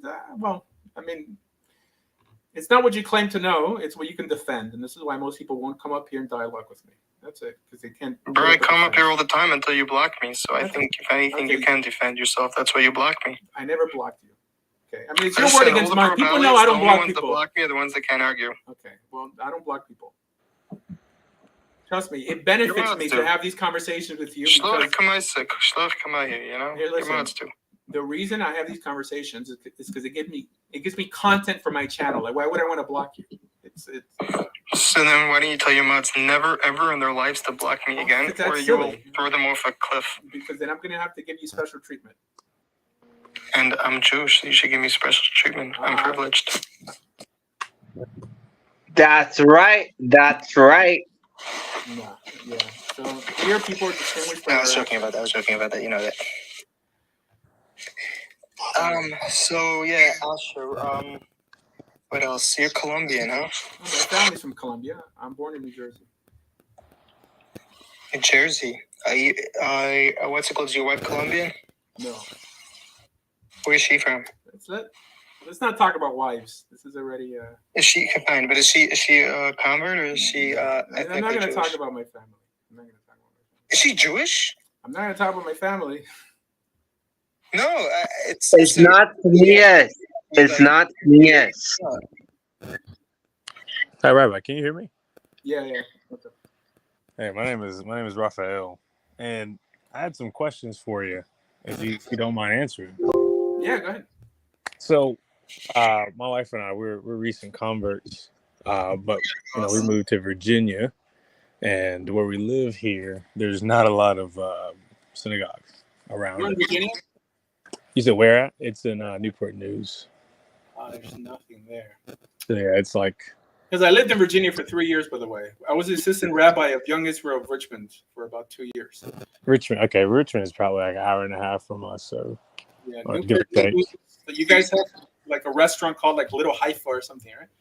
Like here in Newport News. Yeah, or no, I'm thinking Virginia Beach. Oh yeah, Virginia Beach. Oh, so Newport News, there was a synagogue, but there wasn't a rabbi. But this was over 15 years ago. Okay. But yeah, so I was just, we were really, I would say, stunted in our growth when it comes to Orthodox Judaism. I just want to know if you had any like resources, that we might be able to, purchase to kind of, I don't know, standardize ourselves. Standardize. Mm-hmm. Like, kind of in terms of prayer. I can tell you. Okay. All right. This is an easy one. I tell people how to master Judaism, right? Mm-hmm. I could tell you what to study, and if you master this text, you will know more than 99.9% of the rabbis out there, right? Okay. Right? Master the 5 books of Moses, mm-hmm. and Mishneh Torah, and that's it. You know more than 99.9% of rabbis out there. Just by studying Mishneh Torah, which exists in English, by the way. Yeah. Like on Chabad.org, and the 5 books of Moses. Forget about the prophets, right? Prophetic, that's all. It's fluff. Torah Shebiktav, the 5 books of Moses, and Torah Shebal Peh, Mishneh Torah. That's all you need. And inside Mishneh Torah, there's a prayer book, by the way. Okay. Like in Hilchos Tefillah of the Rambam, he brings down all the prayers, from all the holidays, how to light Hanukkah candles, how to keep every holiday, every halacha. The only complete guide of Jewish law, the only one, is Mishneh Torah of the Rambam. Because, Shulchan Aruch is incomplete, the Rif is incomplete, the Rosh is incomplete, only Mishneh Torah is complete. And thank God it's been translated to English. So that's it. 5 books of Moses and Mishneh Torah. As a matter of fact, Mishneh Torah means the second Torah. Yeah. The Rambam writes in its introduction to Mishneh Torah that all you need to be a kosher Jew is the Torah, the 5 books of Moses, and his Mishneh Torah, his second Torah. So this is the Rambam's opinion, and that's all you need. And yeah, that's it. Okay. Go take over the world. Okay. And I want to ask, what do you consider to be like the minimum requirements for halakhic conversion, as according to the Mishnah? Okay. So according to the Mishnah mentions nothing of being what we call makabel mitzvot, like accepting the commandments. It doesn't say any of that stuff. It basically says to tell the person some of the laws. So that's my daughter. Yeah. Yeah, no problem. Like to tell a person some of the laws, right? And like tell them that explain to them the seriousness of what they're about to do, and then convert them immediately if they accept that. And it seems that it's supposed to happen the same day. Meaning, okay. Do you have what source do you have for that? Well, it's in Yevamot 47. I think brings down the laws of conversion, but that brings it up with the Gemara, which is the commentary of the Amoraim. The example we have, the best example, like in the Mishnah, or that alludes to Mishnaic rabbis, is the person who comes to Hillel to convert. That's the only example on how to accept converts amongst our sages. Really? It says that we have an individual come 3 different times. It might be 3 different guys or the same guy. Mm-hmm. And he comes with insincere motives. Like his first motive is convert me on the basis that you make me the high priest. Convert me on the basis that I don't accept the oral law. Convert me on the basis that I will learn all of Torah while I'm standing on 1 foot.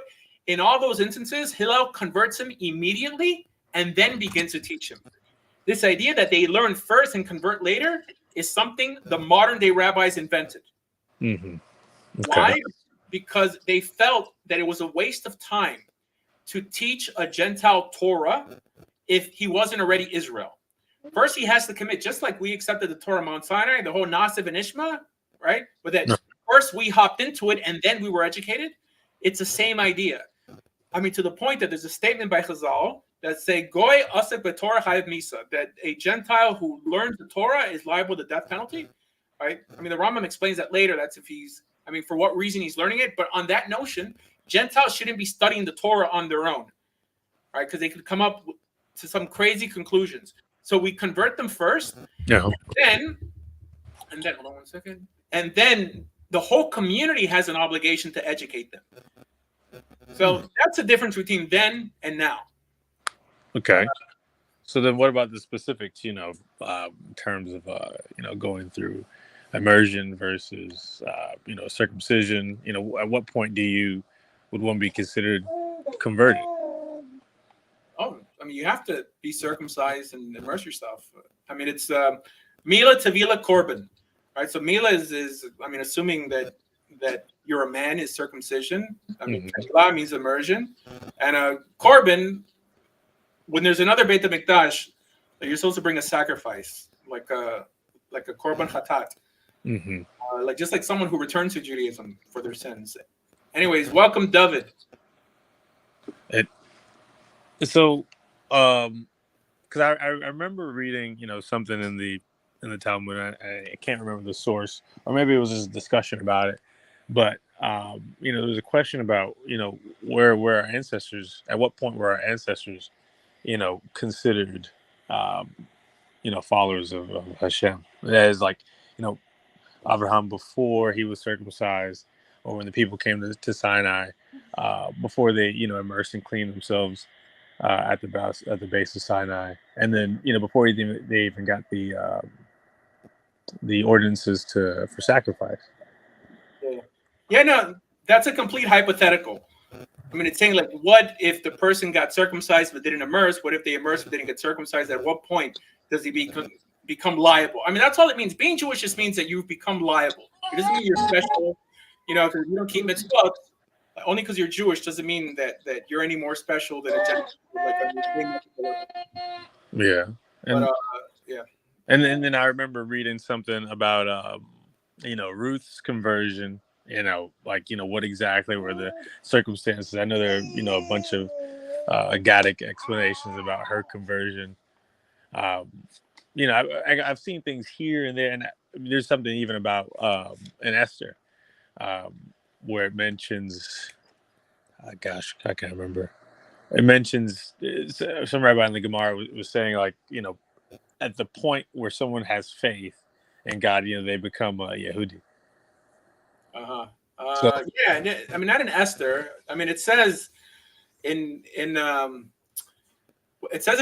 Megillah that any person that pushes away idolatry is Israel. Mm-hmm. Yeah. Okay. Yeah. Mm-hmm. Yeah, but it's like it means that, I don't know. I mean, it's like a mushal. It's saying like that what defines us as the people of God is that we don't practice idolatry. The question is, what is idolatry? Right? Is it just anything that wastes our time? Yeah. Is it, I don't know. Like being a fan of Mike Tyson, and I want Mike Tyson to beat this guy like the problem child up. What's his name? Come on. Who's the guy who's fighting Mike Tyson? Paul. What's his name? Logan. Yeah, Logan Paul. Is it Logan Paul? Is that what it is? Jake Paul. There we go. Oh no, yeah, no, Jake Paul. Yeah, but Logan is his brother, isn't it? Okay. Oh, I don't know. Logan Paul's the other one, the older one. Mike Tyson's gonna destroy this guy. I mean, unless they don't have some rules. I mean, I think they're making it into some sort of exhibition match, right? We want all his demons to come out. Good. Iron Mike back. Anyways, all right, David, you ready?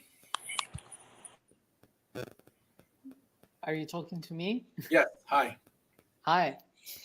Shalom. Nice to finally have a conversation with you. It's been a long time. Right. There are many things I would like to talk about, but I understand the time is not infinite. Okay, so The most important thing. Go ahead. the important thing, wait a sec. Where do you live, David? איפה אני גר? אני גר באיטליה. I live in Italy currently. Yeah, the jungle where the anti-Semitism is born. It's not true, but yeah. Remember, I saw this movie called Gomorrah.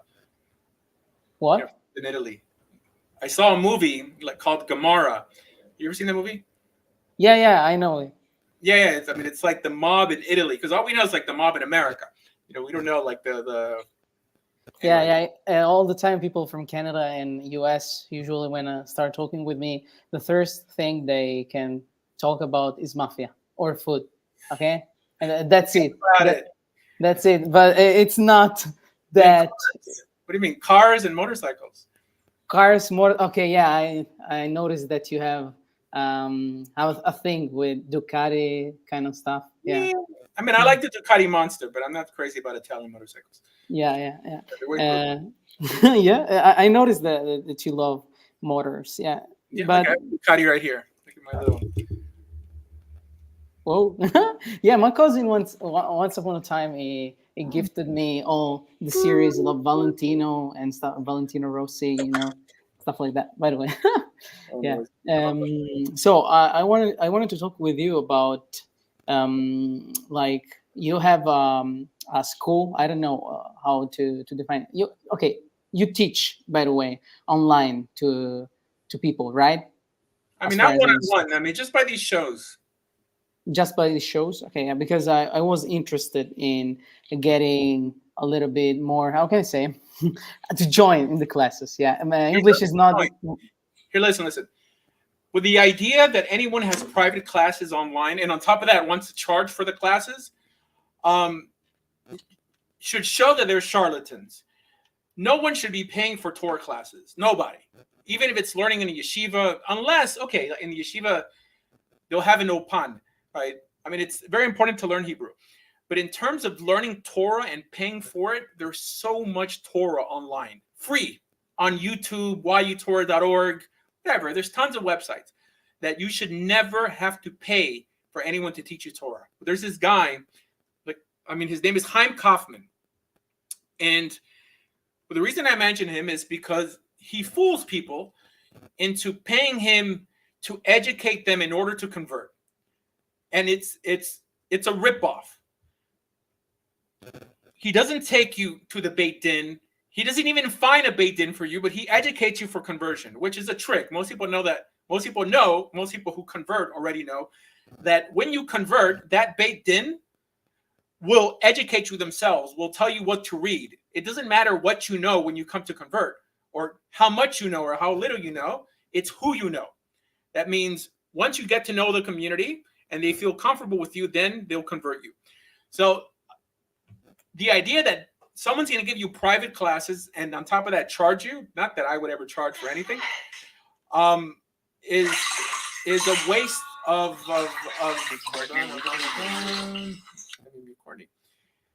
is a waste of your resources and your time. Not to mention that there are very charismatic rabbis online that teach a lot better and for free than almost anyone who will charge you for their classes. Yeah. My question was not about paying you or stuff like that. No, My I'm not question saying just overall. It was like an introduction to studying Torah in life. I appreciate that. Now, I wanted to get in contact with you because currently I don't live with a community. I live completely alone when it comes to Jewish community. So it would be nice to have someone to study Torah with. I know that it's full of resources on internet.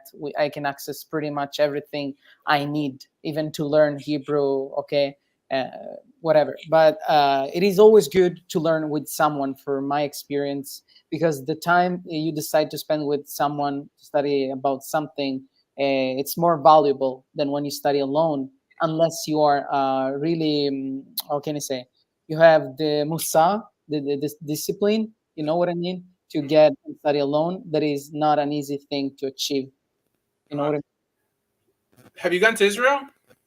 Not yet, unfortunately.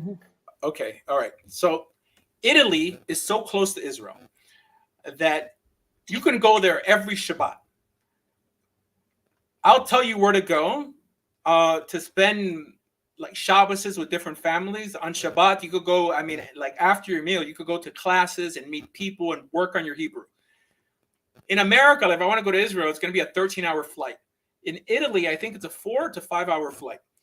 So like you're right there. You could just go every Friday morning and come back on Sunday. It seems easy to you because you live in US. I can assure you that the way you think, not as a Rabbi Asher Meza, but as an American citizen, is way different than we think. It's not that easy, and it's not that economically affordable. There are a lot of things. An example, I didn't get my passport yet. And for American citizenship, citizens, I'm not a native in English, and even Israeli can, sounds foolish. How can it be that you don't have a passport? But in Europe, I can go wherever I want just with my ID. You know what I mean? So there are a couple of things that I need to fix in order to do that, and it's not that cheap as you might think. Even because in Italy, the place where I live, it's not easy to find jobs. So when you find jobs, they are gonna take advantage of you. They're gonna pay really not what you are worth. You know what I mean? So it's not an easy kind of situation. I get it. All right. So assuming you had the money to do it, go ahead. The reason I say it is because I know a few people in Germany who do that. They just go to Israel all the time, and like this, they make friends, they make connections. Every Shabbos you meet rabbis, you meet this and that. And then 1 week in Israel is equivalent from a Jewish perspective to a year in America. Most people don't understand this. Okay. The reason I think I'm so proficient in Judaism is because I lived in Israel for almost 5 years.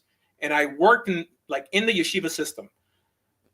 Like I worked for putting kids into the yeshiva system. So every day, apart from being in yeshiva myself, I was living and breathing Judaism. Now, this is only in Jerusalem, all right? Like, if you're in Haifa or Tel Aviv, it's like, well, you might as well live in Miami. But you just pick up so much more, and on top of that, you lose the intimidation. in America, for some reason, people are intimidated from rabbis. They're like, oh, he's a rabbi. What does he know? When you're in Israel, you know what they know. When you're learning in yeshiva, like if you're like in some, like even in some sort of havrusa, like you have a learning partner, right? You're doing what they have done you're doing what they did to get where they are today. You lose that fear, which is, I think, the biggest barrier to growth. Once you lose the fear, then there's no limit to the heights that you can reach.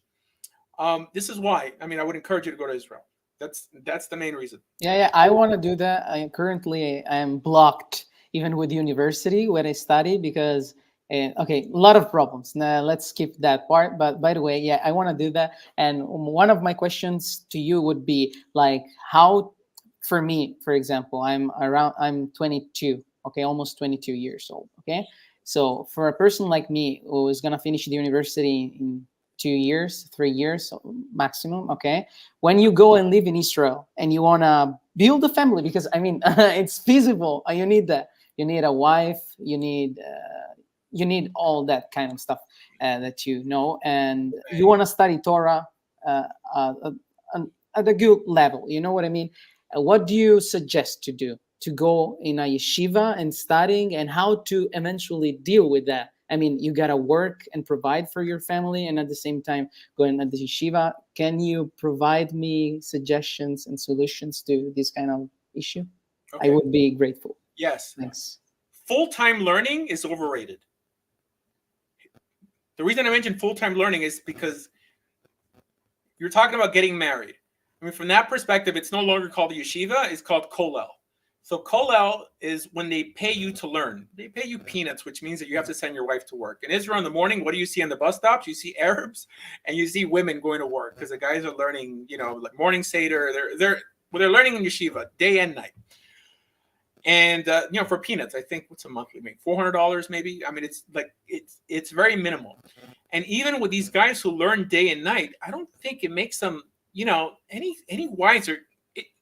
It's not about learning. It's about what you're learning.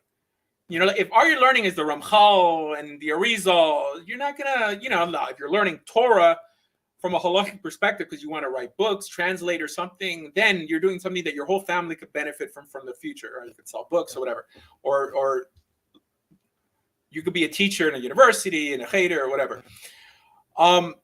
So I wouldn't encourage you to learn full time. Just living in Israel, you could learn part time when you come home from work. Most places in Jerusalem, most buildings have a yeshiva inside. Yeshiva, whatever. I mean, they'll have like a shul. They'll have like a base measures inside the building where everyone learns a little bit a day. But I'll tell you, you're never going to learn more about Judaism than what you could pick up on YouTube. And I'm used to saying controversial statements, but this is a fact. Nowadays, it's a fact.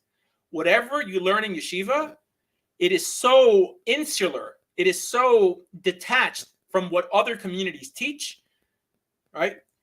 Only on YouTube will you find the MMA of theology. You put a Sephardi guy with the Bukharian guy, a Bukharian guy with the guy from Yemen. You're not going to find it in yeshiva. If you're Ashkenazi, like if it's a Litvish yeshiva, you're only going to get one perspective. If you're Sephardi, it's only the Ben Ish Chai and Rav Yosef. That's all. It's insular. In Israel, people learn the most by going to different people's Shabbos tables and just talking about things, or people hanging out outside, or like in the Rova, like in the Jewish quarter in Jerusalem, like after the Shabbos meal, people are just talking. That's where you actually learn. Or on YouTube, on this show, I guess I have to toot my own horn a little bit. Yeah. And this is why I gear these shows the way I do. Because people will ask me questions and I'll give them different perspectives. I'll tell them what I believe, and I'll tell you, like Sephardim hold like this, Ashkenazim hold like this, but they all could possibly be right. Right? Those who are more about tshuvas are like, they'll tell you their rabbi's opinion, and if you disagree with that opinion, then they want to cancel you and call you names. So don't sell YouTube short. And TikTok, God willing, they shouldn't ban it. The bulk of the Torah you're going to get online. Yeah. Now, in terms of like what they call Nister, like secrets and Kabbalah, then I don't endorse taking that too seriously.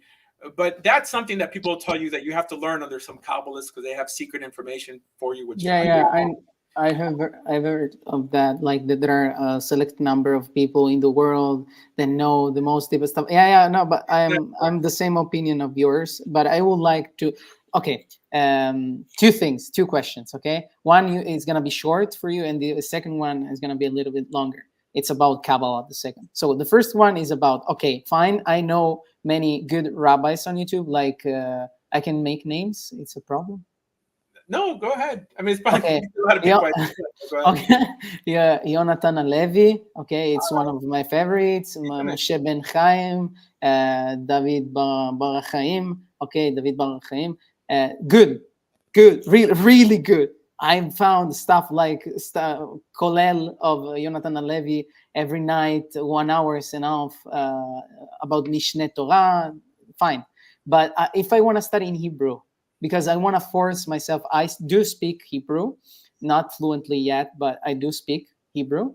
Okay, אני יכול לדבר בעברית, אבל I would like to study Torah in Hebrew. You know what I mean? To get forced to follow in Hebrew. I'm clear. Am I clear? Yeah. Is there? Can you suggest me something like that in Hebrew? Online? Online, yeah.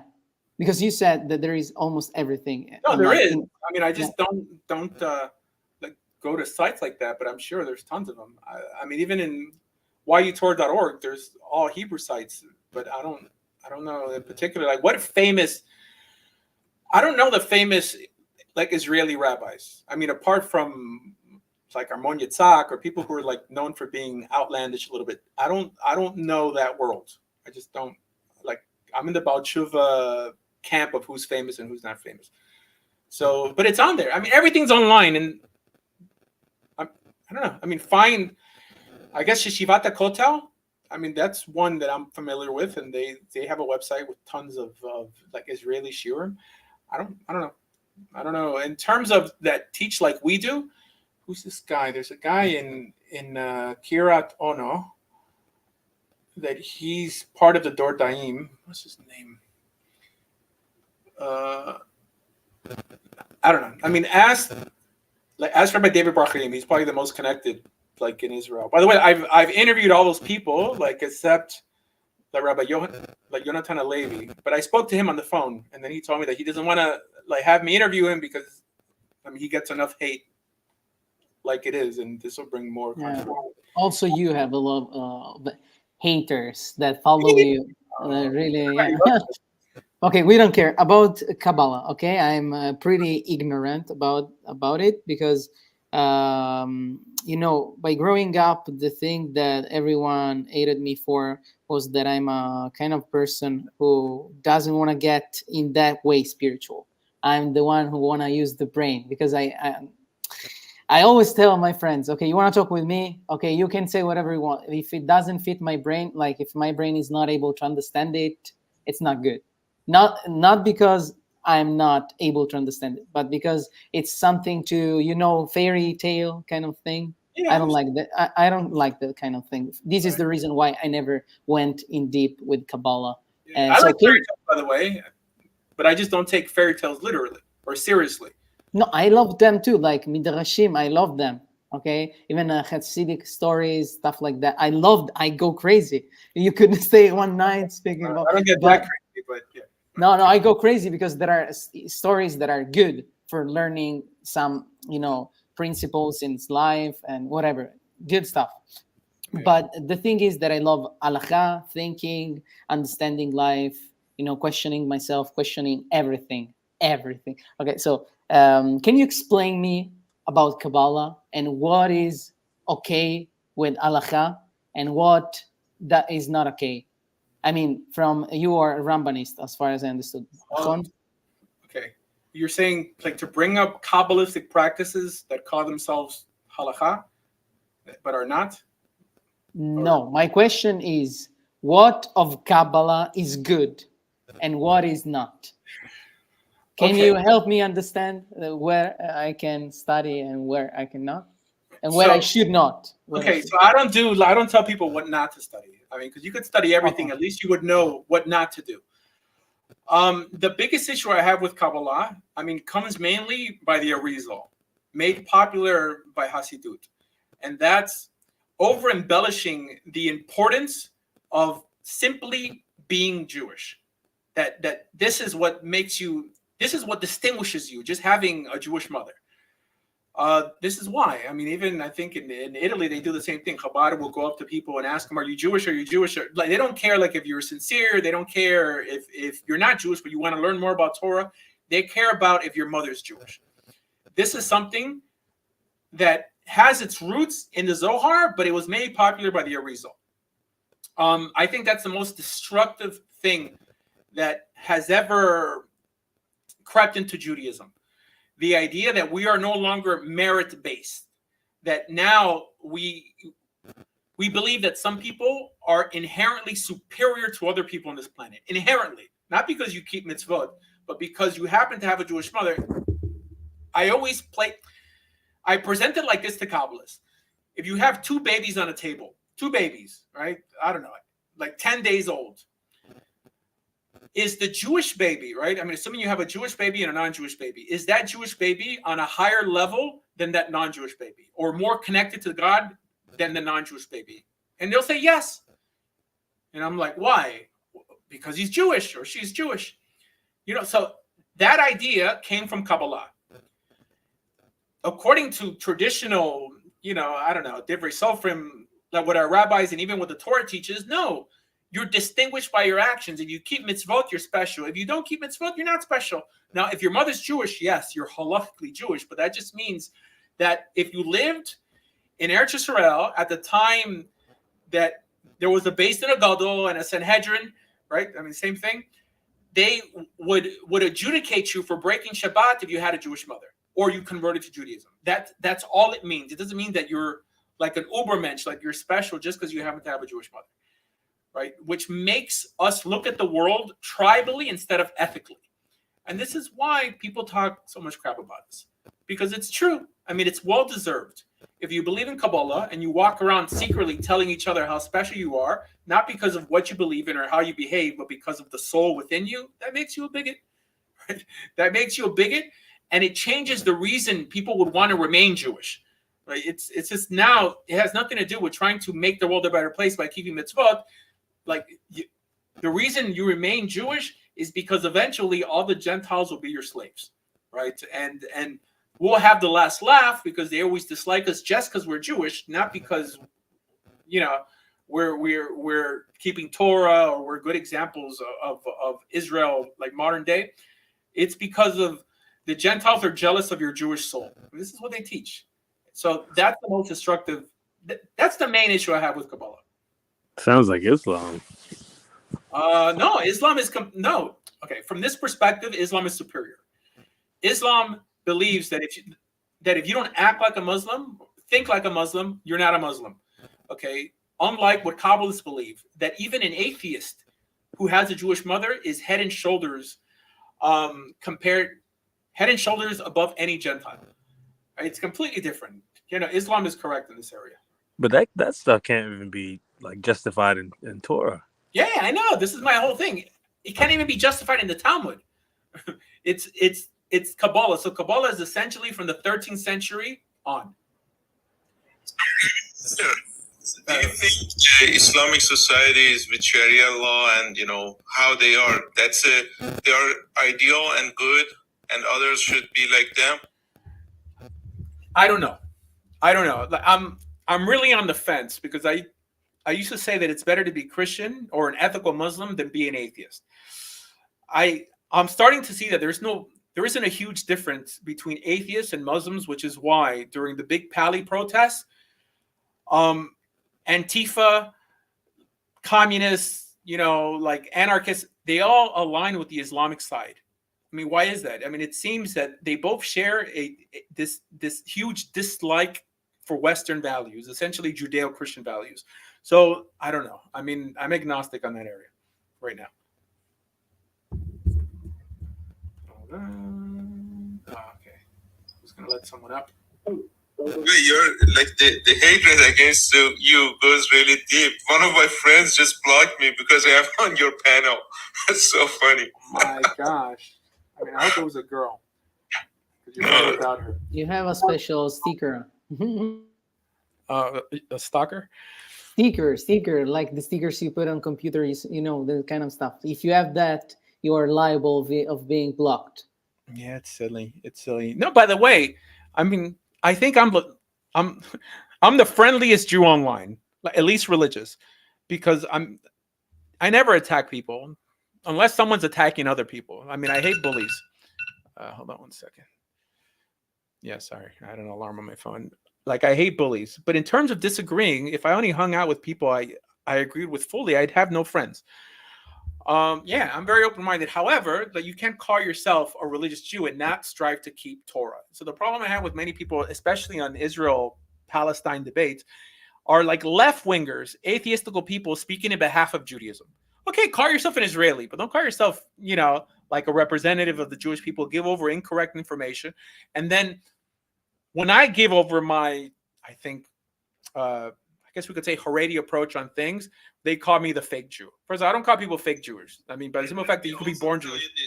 You're not only friendly, but you are also, like, usually from what I see, you're coming from the logical side. Like, people against you are usually angry, and they just, you know, they don't make a good argument. They're just angry that you are making your argument. And that's very obvious as well. Yeah, no, but good thing that on this platform, everything that they say against me is recorded. I mean, if they have the audacity to come on the show. And yeah, I mean, I think people learn the most via dialogue. So this is why I hate my show being some sort of monologue. And I learned, by the way, I mean, the bulk of what I know is by talking on YouTube and stuff like that. I mean, yeah, I mean, I learned basic stuff in yeshiva and, you know, working in Kirub and stuff like that. The bulk of Torah education is found online. And I know there's some things that sound like red herrings. You see, I told you he was a fake rabbi. It's true. It's true. There's this notion in Judaism called Yeridat HaDorot, which I never bought into. So Yeridat HaDorot means that simply by being closer to like Matan Torah, to Moses, it makes you on a higher level, right? I've always been of the conclusion that someone today could be greater than Rabbi Akiva, could be greater than Hillel, just because we have Torah at our fingertips, and it's online. Everything is online. This is why, I mean, yeshivas are overrated, right? Especially with the nonsense that they're teaching, like in most yeshivas. Yeah, and even Aselech Harav, all these notions. It's good to have many rabbis, right? I mean, really, like, I mean, according to that statement, it doesn't just mean to make one rab, but have like many rabbeim. Like, learn from other people, but don't limit yourself to, like, if you can't learn in yeshiva, that you can't learn. It's like girls in Israel. I remember when I was dating, I was going on these shidduch dates, whatever, and girls were like, I want to date a guy that learns, you know? So what does it mean? They're saying that if you don't learn full time, that you don't learn. It's silly. You know, I mean, half the guys who learn full time probably won't make the best husbands anyways. But that being said, okay, next topic. We have Laser Meisels. Laser, come up. I mean, it's been I think we spoke in the past, right? I mean, I think. Let me ask you another question, and it's just to clarify, I do not agree with you on most of the stuff, but I'm not angry at you either. I find your approach very useful and educational. So, Functional. Let me ask you this question, Asher. You're saying so essentially it's better for people to become Christians than staying atheists, Jews especially. So if there is a destination, let's say destination B, okay, and the person is right at destination as at A point right now. So, you know, if in Judaism they are supposed to go to B, you're essentially saying it's better for them to go to C, Christianity, than staying where they are. Wait, what's B? So B is where Judaism wants, you know, Judaism essentially. A is for atheism. So if they are at A right now, and you know, the best destination is for them to go to B, you're saying it's still better to go to C rather than staying where they are. I mean, for some reason, like, you put A, you know, before B and C, you know, so that's like how you set it up. I think that it's better 100% if every Jewish person doesn't want to become religious. And I'll tell you how I define religious. I mean, I don't define it as kashrus and Shabbos, how most people like define it. The way I define being religious is being able to articulate where your values come from. That's what being religious truly means. Okay, there's nothing more destructive on this planet than atheism and atheistical pursuits. Nothing. But the simple fact that we're censored on what we can and can't say on TikTok is not the fault of the Muslims. Okay, atheists, they're tyrannical.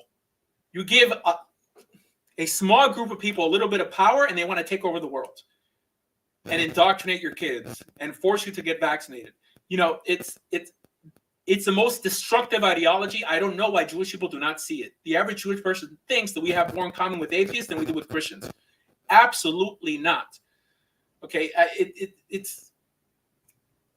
I've always been in the opinion that kafira is worse than avodah zarah, right? Atheism is worse than worshiping idols. An atheist worships himself. He makes himself into a god. At least an idol worshiper bows his knee to something, right? I mean, the audacity that atheists, that we have more in common with atheists. And I've heard many rabbis say that a ben or bat noach, that a Gentile should either date a Muslim or an atheist. Like it's has anything lahabdil, like atheism, whatever. But yes, so I wish that every person, not just unaffiliated Jews, come to Torah Judaism. However, if they cannot come to Torah Judaism, at least become Christian. Because the way you gauge what's better from what's worse is by who keeps more mitzvot. That's it. And Christians, and I'm not even talking about messianics, Christians keep more mitzvot, even by mistake, than the average atheist keeps. Okay, so what if becoming Christian will prevent them to become eventually Jewish again, Exactly. That's my whole strategy here. It's easier for me to convince a Christian to convert to Judaism than it is for me to convince an atheist to do anything. I was a Makarev in Hebrew University for almost 4 or 5 years. Okay, trying to convince secular Jewish kids to come to like some program, like in I was working with this guy named Jeff Seidel. And it's quite impossible, especially from my background, which is a Christian background. The ones who are more successful are the ones who speak your language. I don't speak Jewish from that perspective. Like secular Jewish kid, I guess you have to be a fan of like fish. And I'm so conservative that it's just like, I for sure get along more with Christians than I do with Jews. But it's so hard to convince an atheist to do anything. In terms of a Christian's already halfway there. All you got to do is nudge him in the right direction. And that's it. So anyways, I think it's quite reasonable. I always thought that atheists were good at weeding out like false religion. I mean, atheism is a religion on its own. It's called leftism. And it's the most dynamic religion out there. I mean, they actually agree more amongst themselves on things than we agree on things as religious people. Right? I mean, if you tell me that you're on the left, I already know that your position on Gaza. I already know that your position on men menstruating. I already know that your position on being pro-choice or pro-life, right? It's a given. It's an ism. There was a guy in my show who made good point. This guy in my show made such a great observation. I mean, he said that he himself became an atheist, right? I mean, he grew up religious, but he became a conservative atheist, which is quite rare, right? I guess like Ayn Rand, maybe Krauthammer. There's a few conservative atheists out there, like influential people. And his brother, who also grew up frum and dropped everything, but he became a left-wing atheist. And then he wanted to prove to his brother that leftism really became the replacement religion for him. And then he told him, would you go and lock yourself in a room and say some sort of racial slur? Right? I mean, just say it. And no one's listening. And his brother's like, of course I wouldn't even say it, not even alone, right? So the idea that, assuming that you don't believe in some sort of invisible God or any form of judgment in the afterlife, that you won't even say a racial slur because your ideology has been ingrained on that little area in your mind that always, seeks to be filled with religiosity and at the same time not claim to belong to some sort of religion, okay, is a fallacy. Leftism has become a religion, right? I mean, because a true logical person will try to tie everything back to ethics. Well, if no one's actually hearing me say it, like if no one's actually hearing me say this or that, then how is it bad in itself? All right, so it shows that leftism itself is a religion. Okay, now whether they make themselves God or public opinion God, which is typically what we saw during the lockdown, the government can't make no mistakes. I mean, don't forget all the guys with the mohawks and the Doc Martens and the little suspenders that used to sing I'm being behind anarchy and, like Rage Against the Machine are the same people that during the lockdown were telling everyone to wear a mask. You know how stupid that sounds, right? I'm telling you, like my sister was, one of these like S heads, like skin, whatever. And whatever. I mean, she was part of like the non-racist group. And I knew a lot of these guys and they were all like, oh, we can't trust the government, this and that. But now they're all pro-government, I mean, getting booster shots up the wazoo. Anyways, guys, on that note, let's go ahead and step out for today. I think we covered enough controversial stuff. I got a feeling that I will be probably kicked off if I don't end it now. Yeah, thanks for taking our questions. Yeah, no problem. Follow me on YouTube, TikTok, and how often do you do your live stream? I have no idea, man. I mean, I have to come up with a more consistent schedule because on TikTok, I have 3 accounts here. So, I mean, I always get banned for like 7 days. So like I'm on my second account and then, I'm going to come up with something more, like a schedule, like just to make them more interactive with people. All right, guys? Yeah. Yeah. Be well, guys. All right, too. Okay.